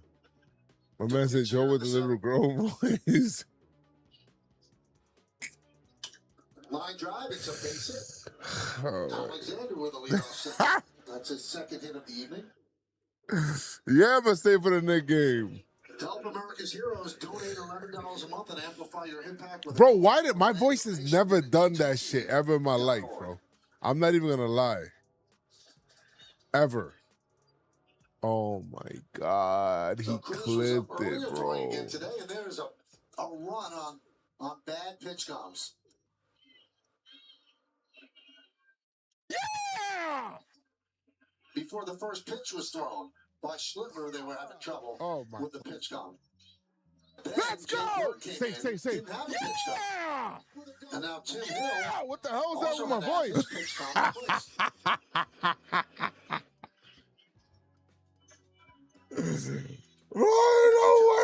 No way. I need to plug in my iPhone now that you mention it. Oh my God, Muhammad, you didn't get the part where I said Volpe's never coming back. If you don't have the pitch com working, yo, you have to go back to the old way. Oh my. Give the signs that way. There's a strike to Henderson. And yeah, you might be onto something there.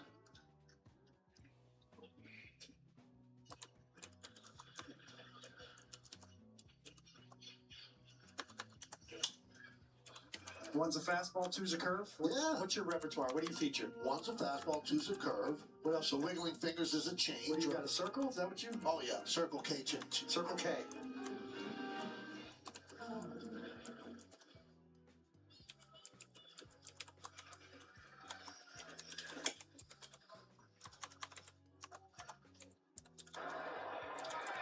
That one's The catcher is challenging a pitch. Austin Wells is pretty good. That shit was reverse puberty. Oh, nice. That's strike three. Anderson down looking. He is pretty good at this, David. Pretty good and a good time, too, because Gunnar Henderson's good. And it could be strike three. Do I challenge it? Go to the head. Go to the head. Yes. Go to the head.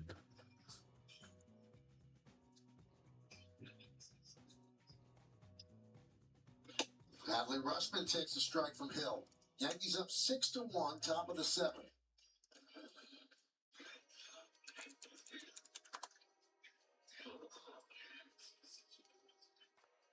Hill gets ground balls. Most of all, he gets outs. I posted the clip on. Average. Keegan Aiken is ready for the O's. I posted the clip on Twitter.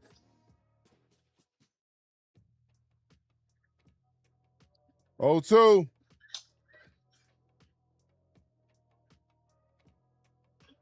John Sterling would love Tim Hill. Mm-hmm. I'm sure he did.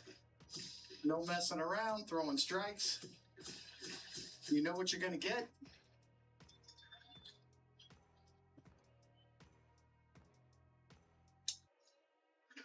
Timothy Hill, bro. Can I be making Joe's hit the high notes? Big pause. Hey. Nah, son.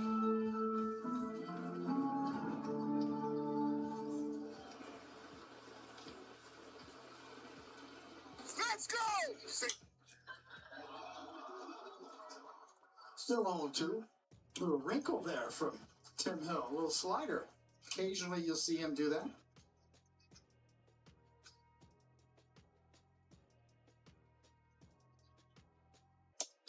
and a miss. 2 down. I also would like to put Buster another Wells setting up inside bunch and of runs just up. eats him alive. Coming at you from down under. Ties him up. It's a phone booth swing. Bro, that voice. Oh, Holy shit! What? What? what an unbelievable stab. Full body dive on the backhand. Bro, that was a double for sure, baby. Let's go. Oh my God, bro.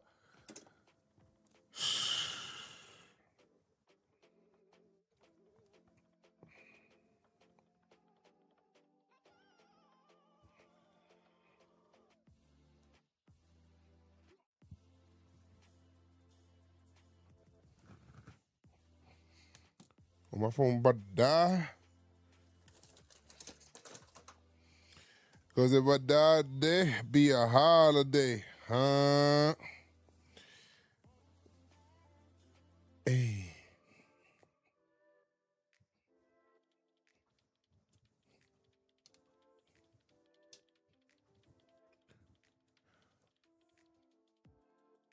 He looks good for 97. 100 bits in the chat from Blitz Sports. Yo, Joe, what's up? Happy Star Wars Day. Did you watch the last 2 episodes of Maul? That was amazing, but I hope you're having a great May the 4th, bro. I am, and I have not, because I don't even have a Disney subscription anymore. I used to have it, no longer do. I felt like I wasn't really too happy with their programming, to be honest with you. They weren't really doing much. I feel like they were doing like the minimum.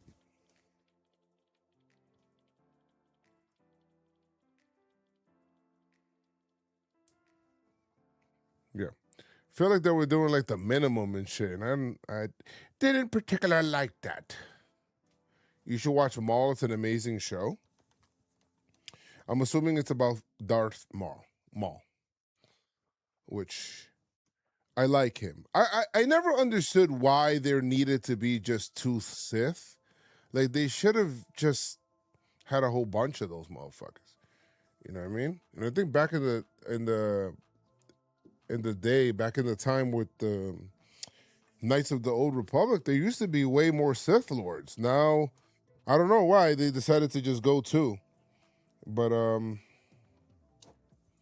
don't think they needed to do that. I think that they should have probably had more, because I thought that the Sith were actually way more powerful than how the Jedi were, because the Jedi were, Jedi actually became very, very arrogant with how they ran things, And it is that arrogance that prevented them from progression. Yeah, the arrogance prevented them from progression, and that was a big issue. I think there's a lesson to be learned there. What's your favorite Star Wars movie? And I'm curious. Oh,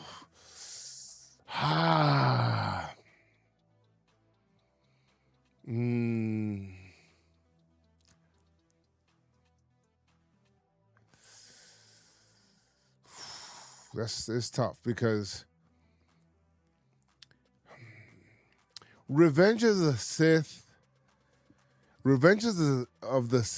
is fire, like really fire. I love Revenge of the Sith. I mean, I could watch that movie over and over again, never get tired of it.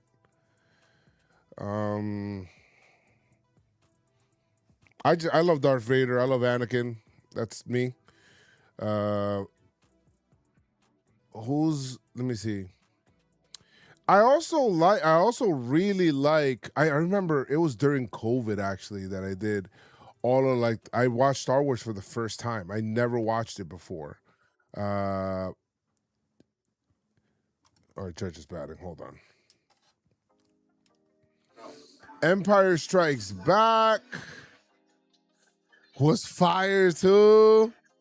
Return of the Jedi was really good. Was really good. That's a great top 3.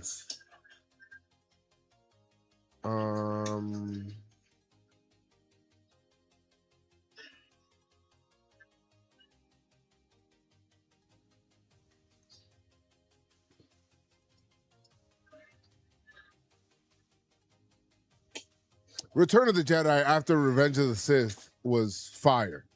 2-1.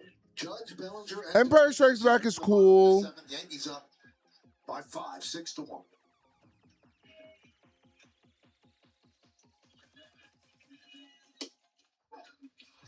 right, come on, George.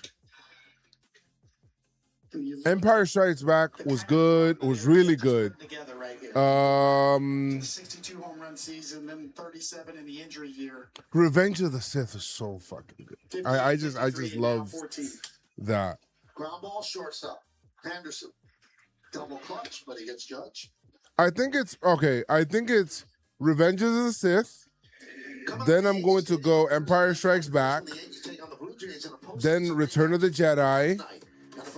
And then after Return of the Jedi, it was Get yours today at Yankees.com. Pretty good looking cap. Phantom Menace. For Cano, they're going to go to the bullpen with the lefty Bellinger duo. Yankees lead 6-2. Because I love the Battle of the Fates. I really love Phantom Menace because of that. And then I'll choose A New Hope after that.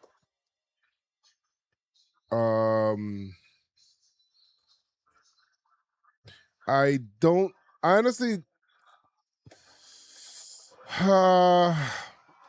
The other, I never really liked Rey too much. Like the trilogy after, I didn't really like too much.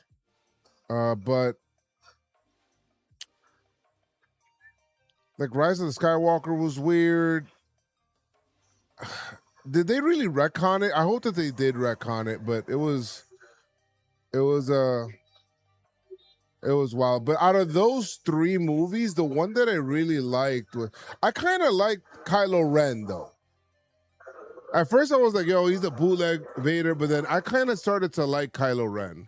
I liked him way better than I liked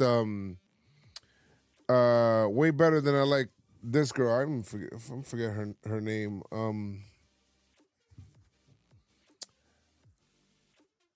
I love Anakin. I love Anakin's story. I love Anakin. Yeah, Rey. I love Anakin way more. And what made him love me, what made me love him more was the Clone Wars. Because I watched Clone Wars, and just to see Anakin in that light, you know, because we mostly know Anakin, which I understood. When I go back and watch the original trilogy, watching Anakin in that light after I watched Clone Wars, I kind of understood him, bro. That like the Jedi were being they just weren't being understanding, bro, and they weren't letting homie shine. Oh, you can't love people because love is an emotion, and the Jedi were very rigid with what they did and how they thought. I don't particularly like the Jedi that much. I don't agree with the fuck shit that the Sith do either, but like, I think you gotta be like Mace Windu, bro. You gotta be like a little bit of both. And I swear to everything, and I know everybody says this anyway, if he would have won that battle and not died, not Mace Windu, not Mace Windu. Hit shortly on one hop. It's a ground ball. By Jackson, and he'll get Bellinger. If the second out of the 7.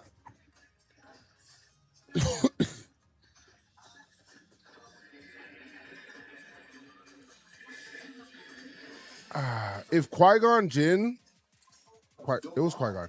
Yeah, if Qui-Gon Jinn would have won the Battle of the Fates, last time we saw him, his stuff was Anakin would have been a way different guy. So I kind of like that. I wish like there was like an alternate universe where Qui-Gon actually survived and raised Anakin instead of it being Obi-Wan. Because I felt like Anakin felt like Obi-Wan was more of a peer, and I feel like Anakin needed more of a father figure because he's never really had that. Shallow right. Coming on is Dylan Beavers, and I feel like if he would have had the guidance of Qui-Gon, it would have been way better. Oh man, I love Count Dooku. Oh man, he was good. He was good. That whole character and who he is, like, and you understand his story about why he went to the Sith, and it's like, bro, I'm not gonna fault you, dog. Like, Qui-Gon understood Anakin the way the Jedi Council did not. They did not. He would have... Anakin...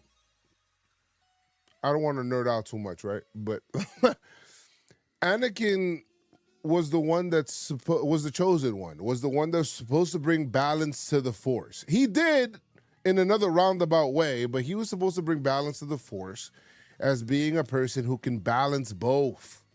Right? The Jedi didn't really understand that because they're too rigid one way. And I feel like that's kind of like politics, right? Like if you look at it, I'm not a political guy at all, but like if you're too much to the right, then it's too much. If you're too much to the left, then it's another way, right? But I felt like Anakin was supposed to be like the central guy, you know, where it was supposed to take the best of both and put them together. But no, it wasn't like that. And that was what killed it. Anakin and Luke are my favorite characters, yes. He did eventually kill Palpatine and bring balance. Luke did find the good in him. He did. And he took a very long way to find the balance of the Force. Ahsoka Tano is also somebody that I feel like is incredibly underrated in that series. Like Ahsoka is like people don't understand how powerful Ahsoka is because she got trained by Anakin himself, you know? And they don't understand how powerful, like she's so strong. She's so strong, bro. I love Ahsoka. Luke found good in his father who murdered millions throughout the galaxy, and yet he ran away when Kylo turned. Right. Yeah, so I don't understand. A lot of the writing I didn't really understand. They made Luke into a hobo. That's a character I have so much respect for, and they just kind of murder. Oh! Oh my God, McMahon!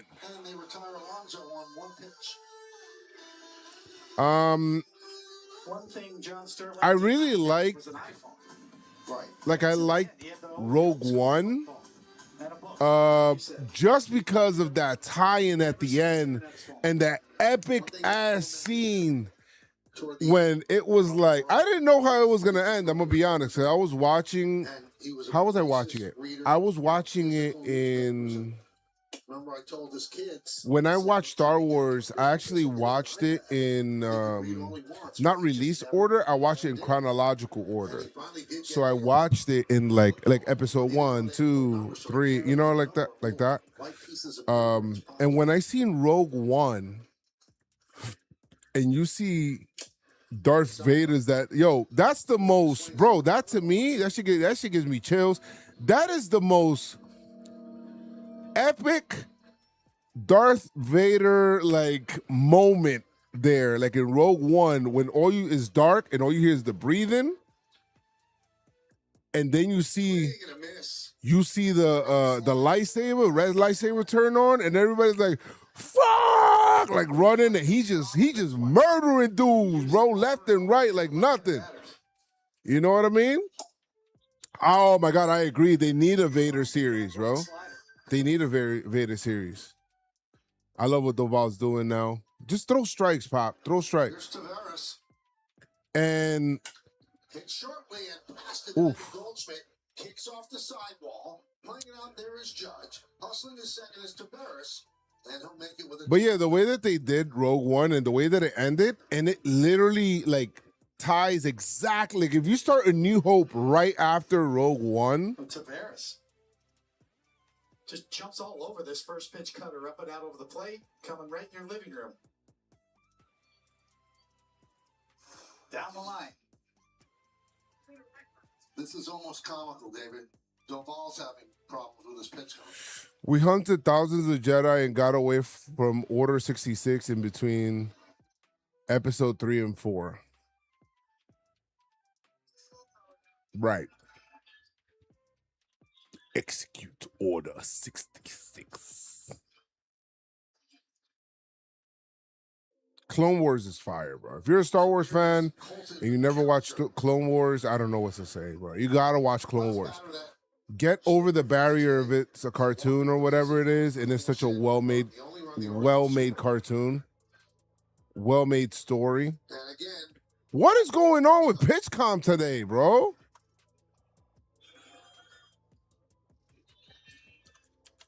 how about going with signs? Man on second base, too.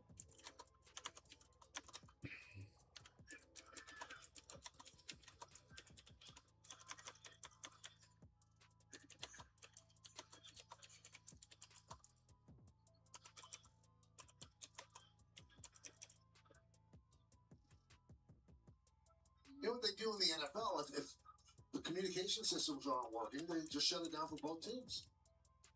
Both teams can't communicate that way, and they have to do hand signals.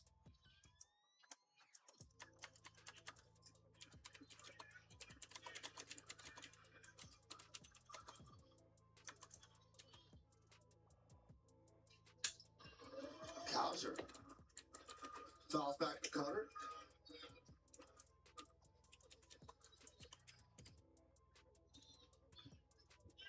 PitchCom is shit.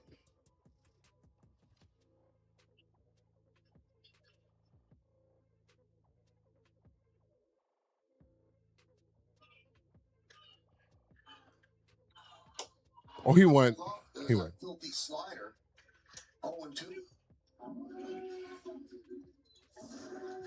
The Ewoks, Disappearing. they showed Leia a little bit in Rebels as a teenager. Now you see it, now you don't. I haven't seen the Ewoks cartoon, no. I felt like people gave Gets Hauser. And a scoreless 8th inning for the nice, Orioles. good 8th inning. Good 8th inning. Like people were very unreasonable and they gave damn, what the fuck is this guy's name?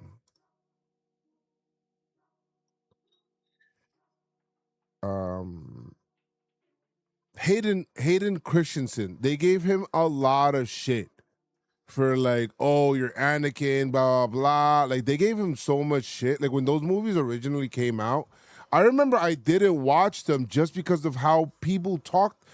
Like people talk so badly about those prequel movies. It made me not even want to go watch them, right?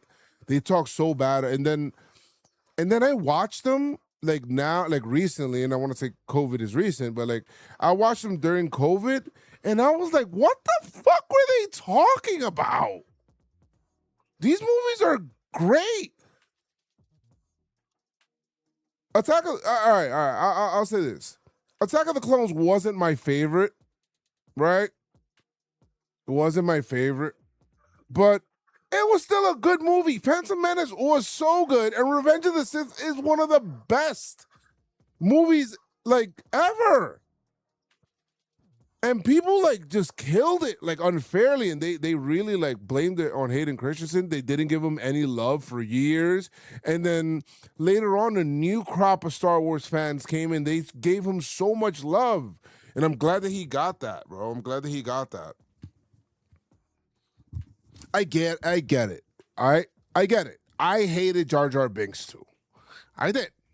I hate Jar Jar Binks. I cannot stand that character. Okay? I can't. I really can't. I understand. Oh, the trilogy after was pretty bad. The Force Awakens wasn't that bad. Like, I'm talking about, like, all right, out of those 9 movies, obviously this trilogy, the old trilogy, is at the bottom of that list. Like, the, 7, 8, 9. Like, they're nowhere past that. But I didn't think Rise of the Skywalker, I just didn't like it. I didn't like the way it ended, I didn't like how she was like a new Skywalker. Like, bro, stop. Ooh, Jazz. Nice. I didn't like that. The Force Awakening, I didn't have a problem with. I thought it was pretty cool. The Last Jedi, I was like, what are we doing? Like, what are we doing? What are we doing? Good plate coverage as he reaches out on the outside corner. And you can just tell the difference in the Shredded. like in the lightsaber fight scenes, dog. Like, you can tell the difference, man. First of all, the best lightsaber fight scenes happened. Oh, Jazz is that second, right? No. The best lightsaber fight scenes are in the prequels. Yes? We agree? Yes. We have to agree, right? The best lightsaber fight scenes are in the prequels. Yes? Can you guys agree with me? Bro, what they did in those prequels with those lightsabers, I'm like, no way. Guys, they had to slow it down. Like, camera-wise, they had to slow it down a little bit because they were going too fast in real time. Like, that shit gets me so hyped every time I hear about that shit because they were so good. And they practiced so much, like, over and over and over and over and over again. And then when I see what Rey and Kylo Ren did. Nice. Avoided the double play. Yeah, I agree. Rey Skywalker made no sense at all. Thank you, Felix. Thank you. I mean, hard to beat Darth Maul, double light. Yeah, bro. That was fire. That was fire. The Count Dooku fight was fire, too. The Count Dooku battle was like when he was handling it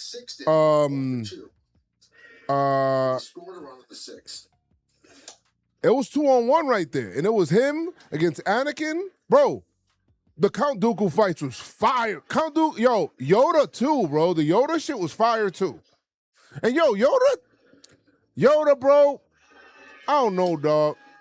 I don't know, bro. Yoda, you a bitch for real, bro. You bounce, dog. You bounce. I never forgot that, bro. You bounce, dog. You bounce, bro. You bounced and just went into exile, man. Some bitch shit, bro. Top 3 Jedi, in my opinion. Who's that? Yoda?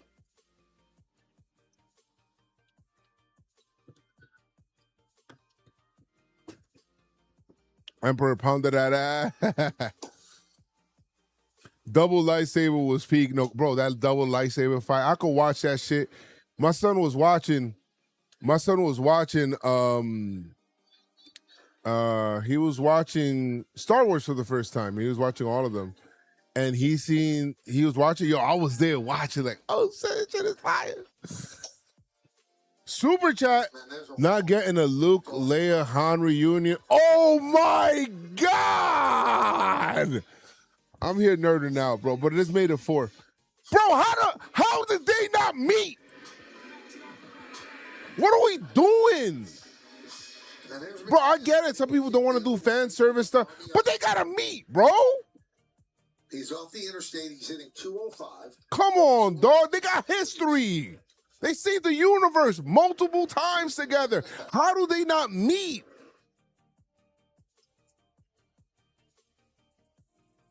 Weird. That was, oh my God. Oh my God, I even forgot about that. That's how mad I was. I remember when I was watching that movie. Like, are they really not gonna meet? Lil never showed emotions about Han's death was horrible. Exactly, bro. They saved the universe. Come on, man. They received medals together in that awkward moment where they were just standing out there, and then all you know, they're just looking at each other, and then people like laughing, and then all you hear is Chewbacca, and that's it. That weird ass ending to the movie, bro. What the fuck? That shit was fucking weird. That shit was crazy.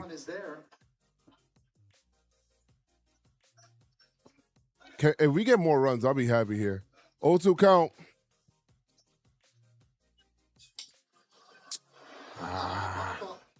Shallow right. Yeah.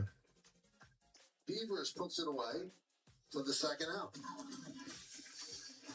Maybe he thought he was a lowlife. I don't know what you went through trauma in the bro. I don't know. They messed up those guys.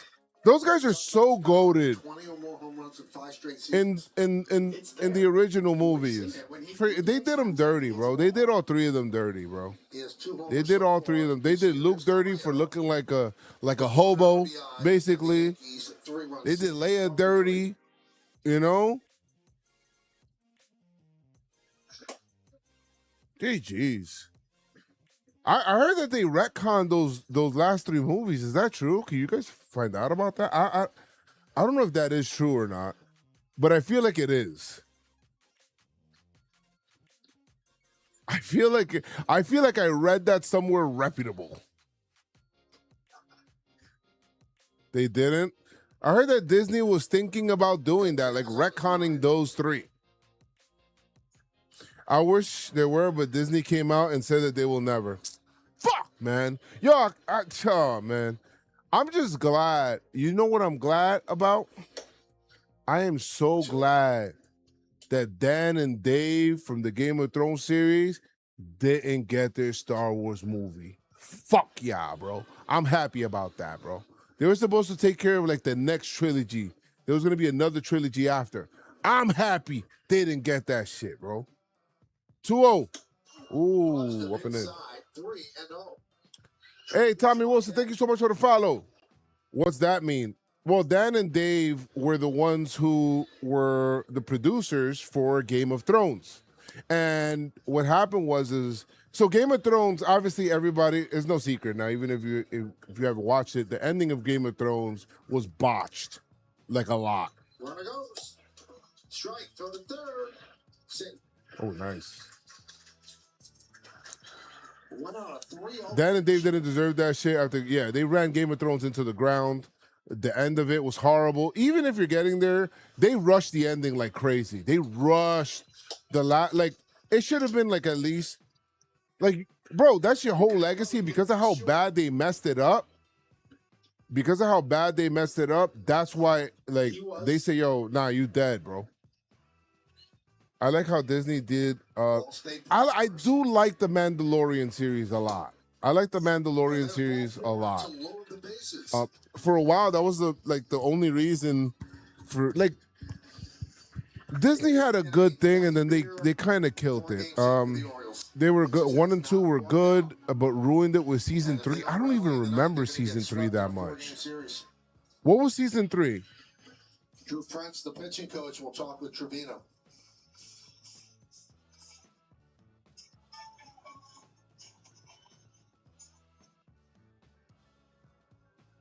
And the veteran right-hander, 34 years old, who's got the face, Trent Grisham.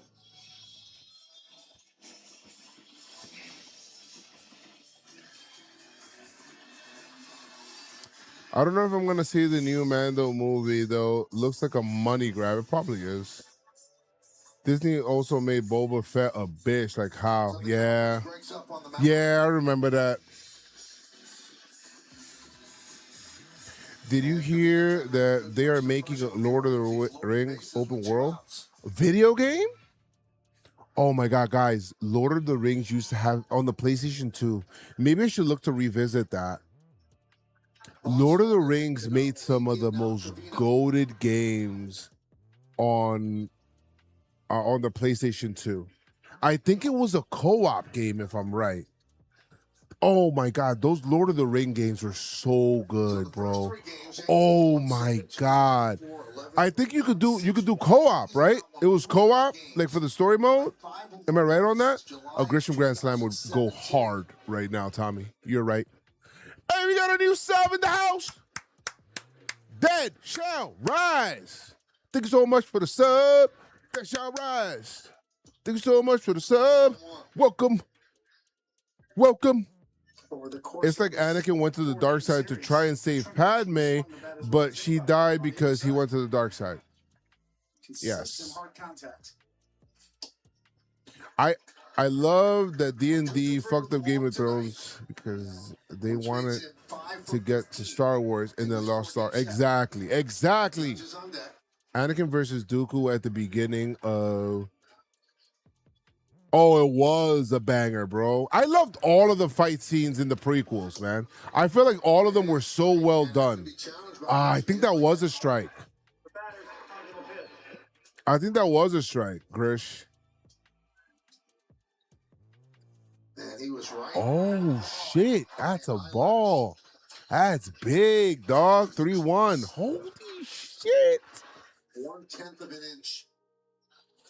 Good eye by Grisham. Disney had no plans for a sequel trilogy. They wanted to. They wasted so much potential with a really good cast and had no story plan. Yeah. And the count full. So the runners will go 3-2. Yeah.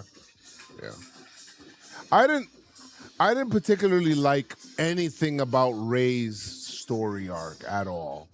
I didn't like anything about it.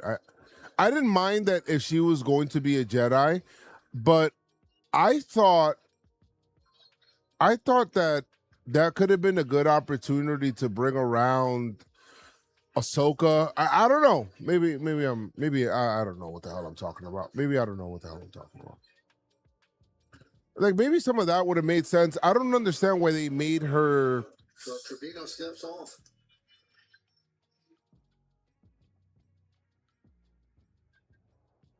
When did Clone Wars come out? And there's ball 4. 2008. For Grisham, crossing home plate. Yeah, like they could have used The Yankees. the Sith being back made no sense. I didn't Scouting report. there's a lot. The whole Snoke stuff, Yankees up 7-1. The whole Snoke and then out of nowhere. Judge. Oh my God, Judge Grand Slam right now would go so hard. I'm gonna put a helmet on. 1 for 3, and he was intentionally walked. The walk came in the 3rd. George Lucas wanted Maul to. Oh, that would have went hard. Maul would have been fire.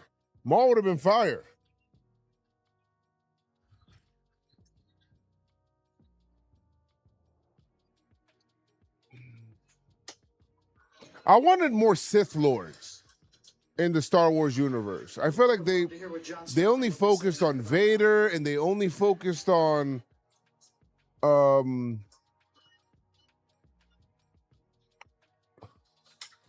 Judge. That's right. Oh no, it dropped. Nice. 1 run scores. Is that 2? Yes. Yes, baby, let's go. 9-1. Hey, 9-1. Hey, 9-1. Hey. Oh my God, I love this. Well, Aaron Judge got it going early in the 1st inning and keeps it going here in the 8th. Got 27 ribbies in the season. Here's Bellinger. Fouled away.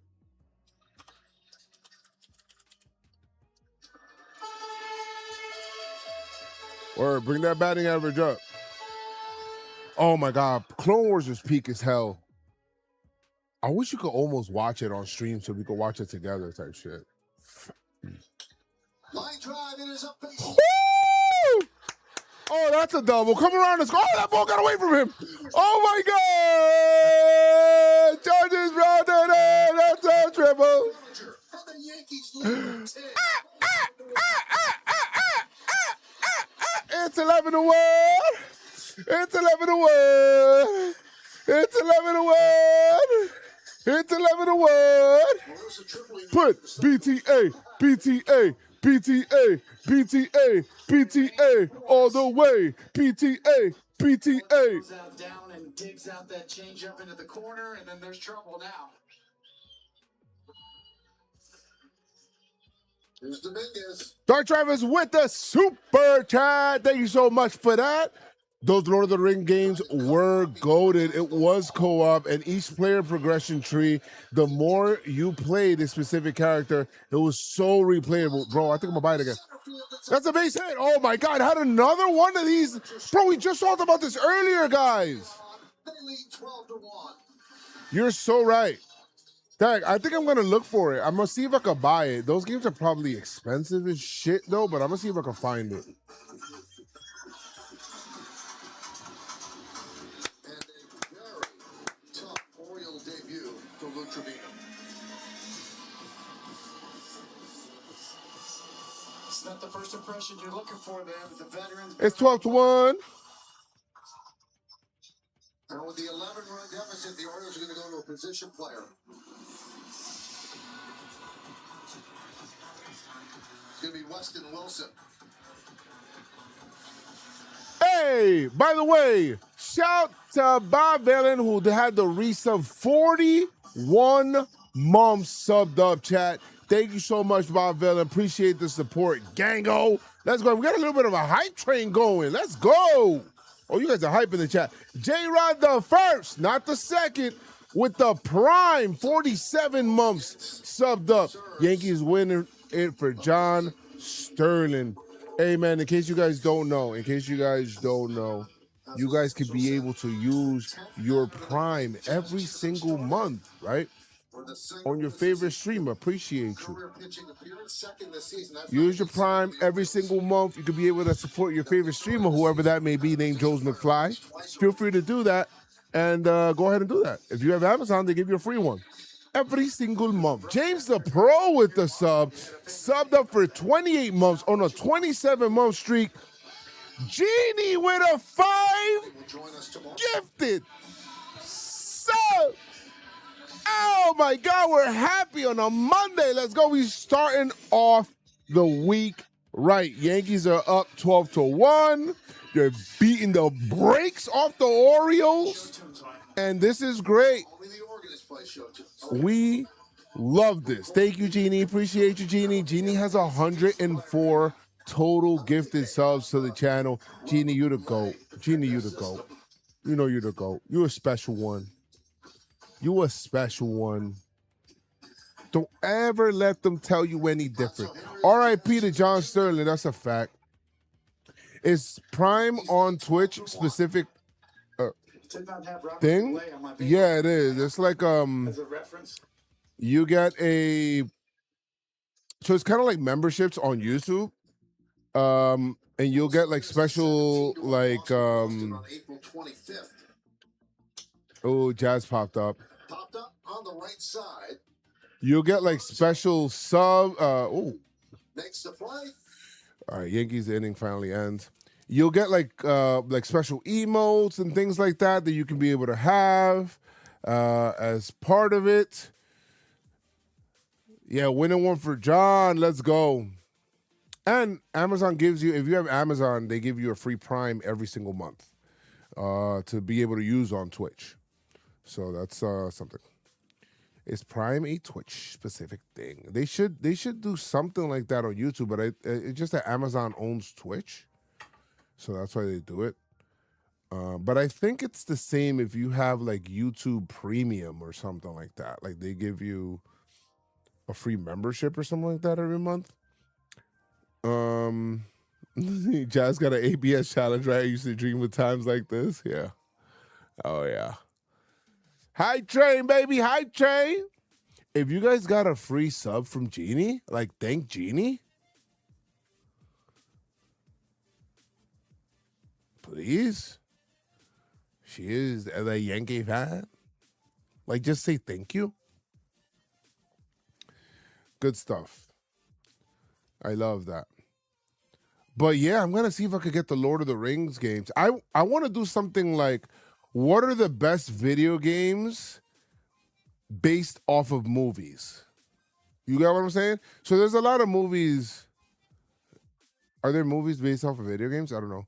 But what video game? What are the best video games that are based off of movies? You know how they used to do like the Spider-Man, like, so I don't know. Give me some names of some movies that you guys watch based off of based off of movies. Play the Revenge of the Sith movie. I'm not even trolling. Never played it. But back then they used to do those things. Like they used to do, like The Matrix was good and The Matrix was fun to play. If you guys ever played The Matrix. Lego Star Wars, okay. The Spider-Man video games always comes to mind.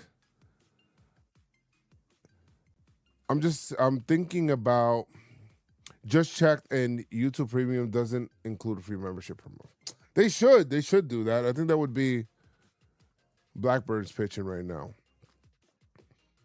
Hogwarts Legacy was good, but it's not based off of a movie. It's like, how do I explain? Like the Lord of the Rings, it's kind of like if you play the video game, they'll follow the same story beats and the same story elements as if you watch the actual movie. You know what I mean? Like that's what I mean. Yeah, the Spider-Man 2 was incredible. I think I have it. Do I have it? Oh yeah, I do.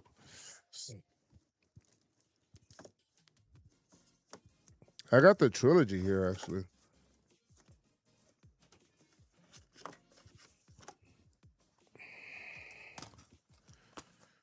These three, right?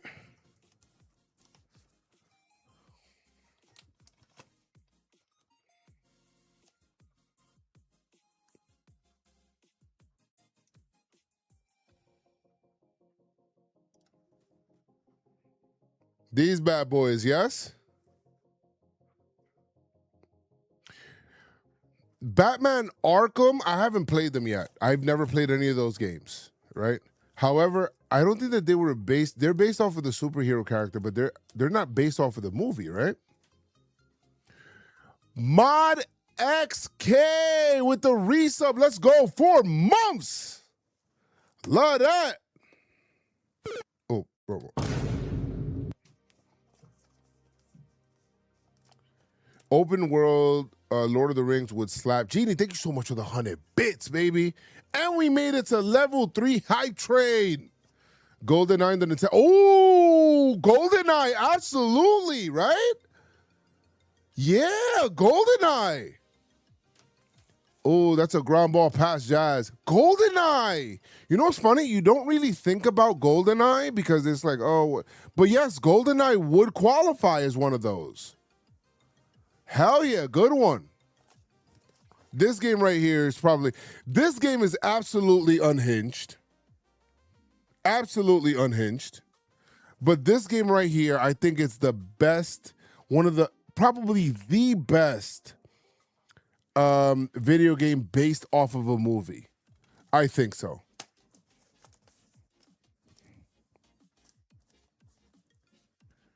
I'm gonna look up a list tonight because I think me and Shelfie are gonna do like some shorts on that tomorrow.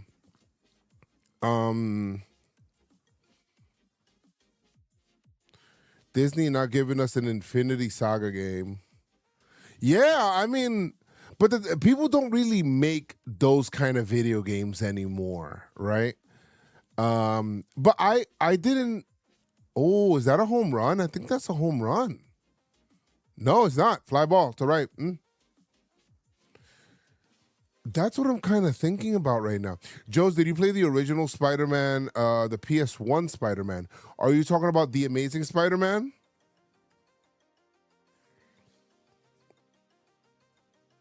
If you're saying that, then yes. Yes, I did play that.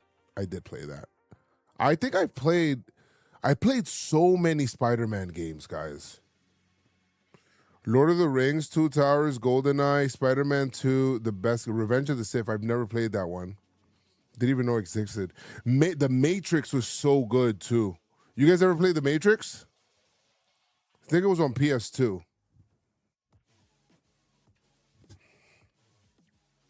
My game was all Tekken games. Tekken's fire, dog. Yeah. I know which one you're talking about, the Neversoft one. They were made by the same people that made they worked on Tony Hawk. Simpsons had some good games. Let me see if there's anything else. Video games based on movies.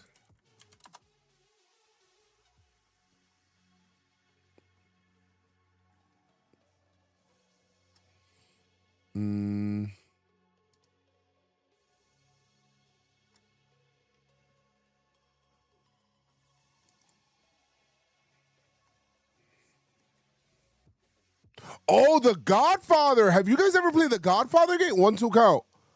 Bro, The Godfather games were so goated.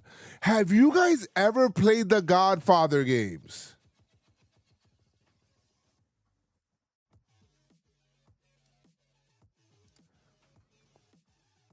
Whoa. Guys, The Godfather games were like,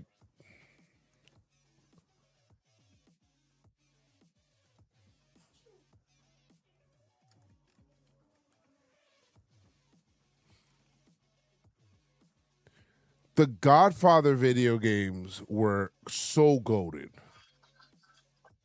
I played that game, WCW versus Nitro. 3-2.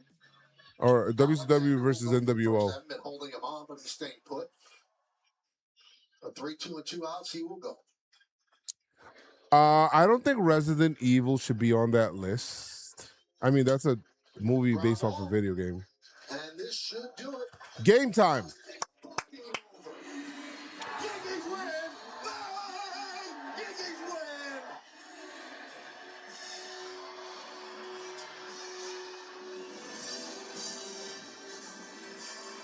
Sounded like Michael K was crying. Guys, Yankees win, and they win again. Man, the Orioles are so bad. 12-1, the Yankees win. Because of RIP to John Sterling, man. The absolute GOAT. The Yankees were awesome. Cam Schlittler didn't have his best stuff, but he still gave the Yankees 5 2/3 of one-run ball. And I loved every second of this game, like at the end, like what the Yankees are doing offensively to like continue to beat on the teams and, you know, have that 6th inning with the 3 runs that they kind of manufactured.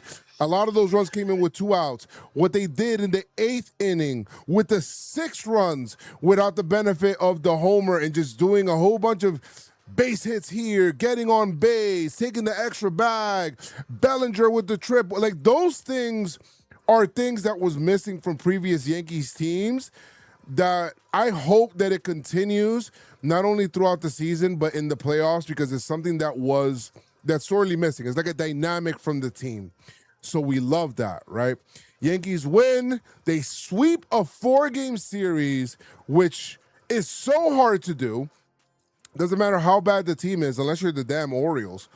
But it's so hard to do, and they were able to sweep this series, and I'm pretty impressed. They pitched well, they hit well, the bullpen played well, like everybody played well. Great defense, all of that stuff.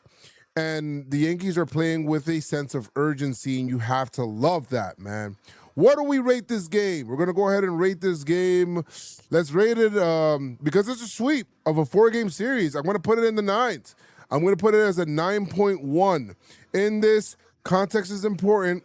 And like I always say, keep your pinstripes on and stay pinstripe strong. Let's go, Yankees! We did it for John, baby. Let's go. Context is important. Look at that. No homers in that inning. But the Yankees are doing little things, stealing bags and running off. A 10? I probably wouldn't put it a 10. But yeah, I like that. I'm glad that we did it for John. Did you factor into the score that you don't need to bring up Volpe? Yes, that was all factored in, my guy. Easy 10. I can't give it a 10 because to me, a 10 is like a perfect game. Like, you pitch a perfect game, that's a 10. Thank you for the super chat, you super beast. Return of the Sith game has an all ending for Anakin you can unlock. Really? Bro, you're piquing my interest now. I'm gonna have to put this in. I'm gonna have to put this in the thing now, bro. Like, Joes, do you think that this team compares to 09? Honestly, the pitching is better. The starting pitching so far is way better than 09. If you guys remember, 2009, the starting CC didn't have a really good start. Burnett was okay, was good. Pettit was like in the playoffs. They ended up having to go with 3 starters, and the bullpen was nasty. Bullpen was really good, especially once they had Jabba in that pen and they had Phil Hughes in the pen and all of that stuff. But if you remember, like, the year did not start off good for the 09 team. And we signed a lot of guys, but that team was very big offensively, like had a big offense. Like, this team is nowhere near the 09 team offensively. Nowhere near this team. You know what I mean? Like, think about it. A-Rod's in there. They had Jeter, Johnny Damon, Nick Swish, Mark Teixeira, A-Rod, right?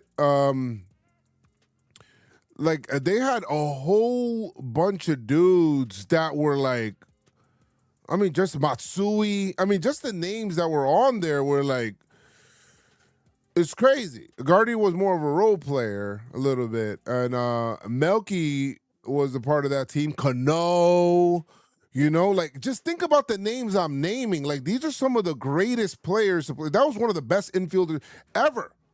Posada, like, that was one of the best infields ever, right? So, And the Yankees honor John as well. yeah. The sign on the scoreboard still up there right now, honoring the great voice of the Yankees. Game-changing drive of the game is brought to you by Audi and the all-new Audi Q3. We're 24-11. Right, the advance between the bat. A lot better on the button there. And Jose Caballeros, your Yankee shortstop for now. He celebrates with that booming double off the wall. Now we'll take a look at the Chevy player of the game, David. Well, in the first inning, he got it going and set up my partner, Michael Kay, with the John Sterling tribute, and it was one for the ages. Aaron Judge is the player for the ages. And we'll hear from Aaron with Marilyn Morocco on the field during the postgame. 12-10-0, meaning 1-10-1. Cam Snooker goes to 5-1. Boz, his third loss. Shane Boz, 5 2/3 innings. Aaron Judge, 2 for 4. 14 home run, 4 ribbies, 2 runs in a walk. And it's the Yankees' 4th series sweep this season.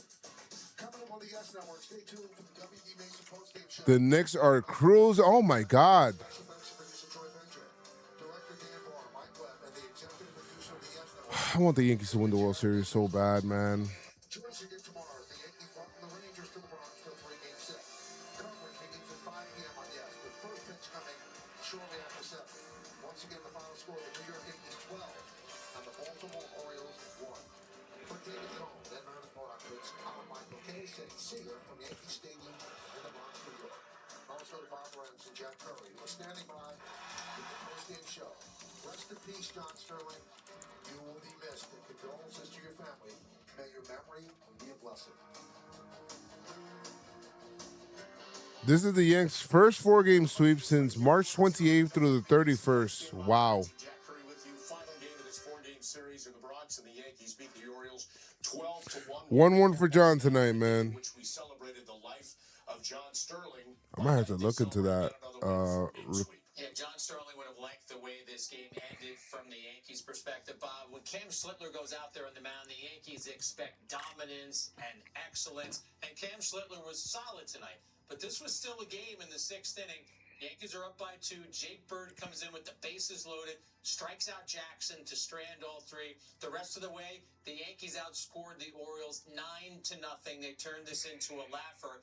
During that 9-0 run, the Orioles issued 6 walks. All 6 Yankee base runners scored. Orioles suck, huh? All right, well, we got to give you guys the Frank. Who wants the Frank in the chat, man? Which one of you guys wants the Frank in the chat? John Sterling might have said they're going to make sure those runs score. Numbers up and down the box score. We'll detail that in a bit. Let's get to the offense. Who wants the Frank? Machine churning. Highlights brought to you by your local Ford stores. And it happened early, bottom of the first with a runner at second and Aaron Judge coming up. And this is very interesting, Bob. As we were watching the game, you were all over this. That 1-2 cutter, if you're the Orioles, why aren't you challenging that? It's Aaron Judge. He destroys you. Little slide grin from Judge. If you look at the box, that would have been called a strike. Guess what? A couple pitches later, 3-2 full count. It's a knuckle curve. Judge makes the Orioles regret not tapping for that challenge. Yankees go up 2-0. So a 2-0 lead as we go to the bottom of the 6th now. It's 3-1. Second and third, and a big 2-out hit coming up here. Or not a hit yet, but a ball that gets away from Adley Rutschman. And Dominguez just getting in there. Great hustle and some stop and start from Dominguez. Gets his hand. Game 30. This is game 36 or 35? All right, I'm going to give you guys the Frank in a second. We're going to go ahead and sing that. But you know I can't sing it on YouTube, man.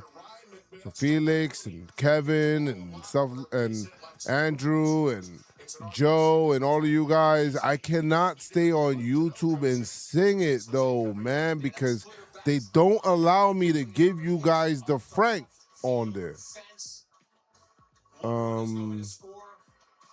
Wow, guys.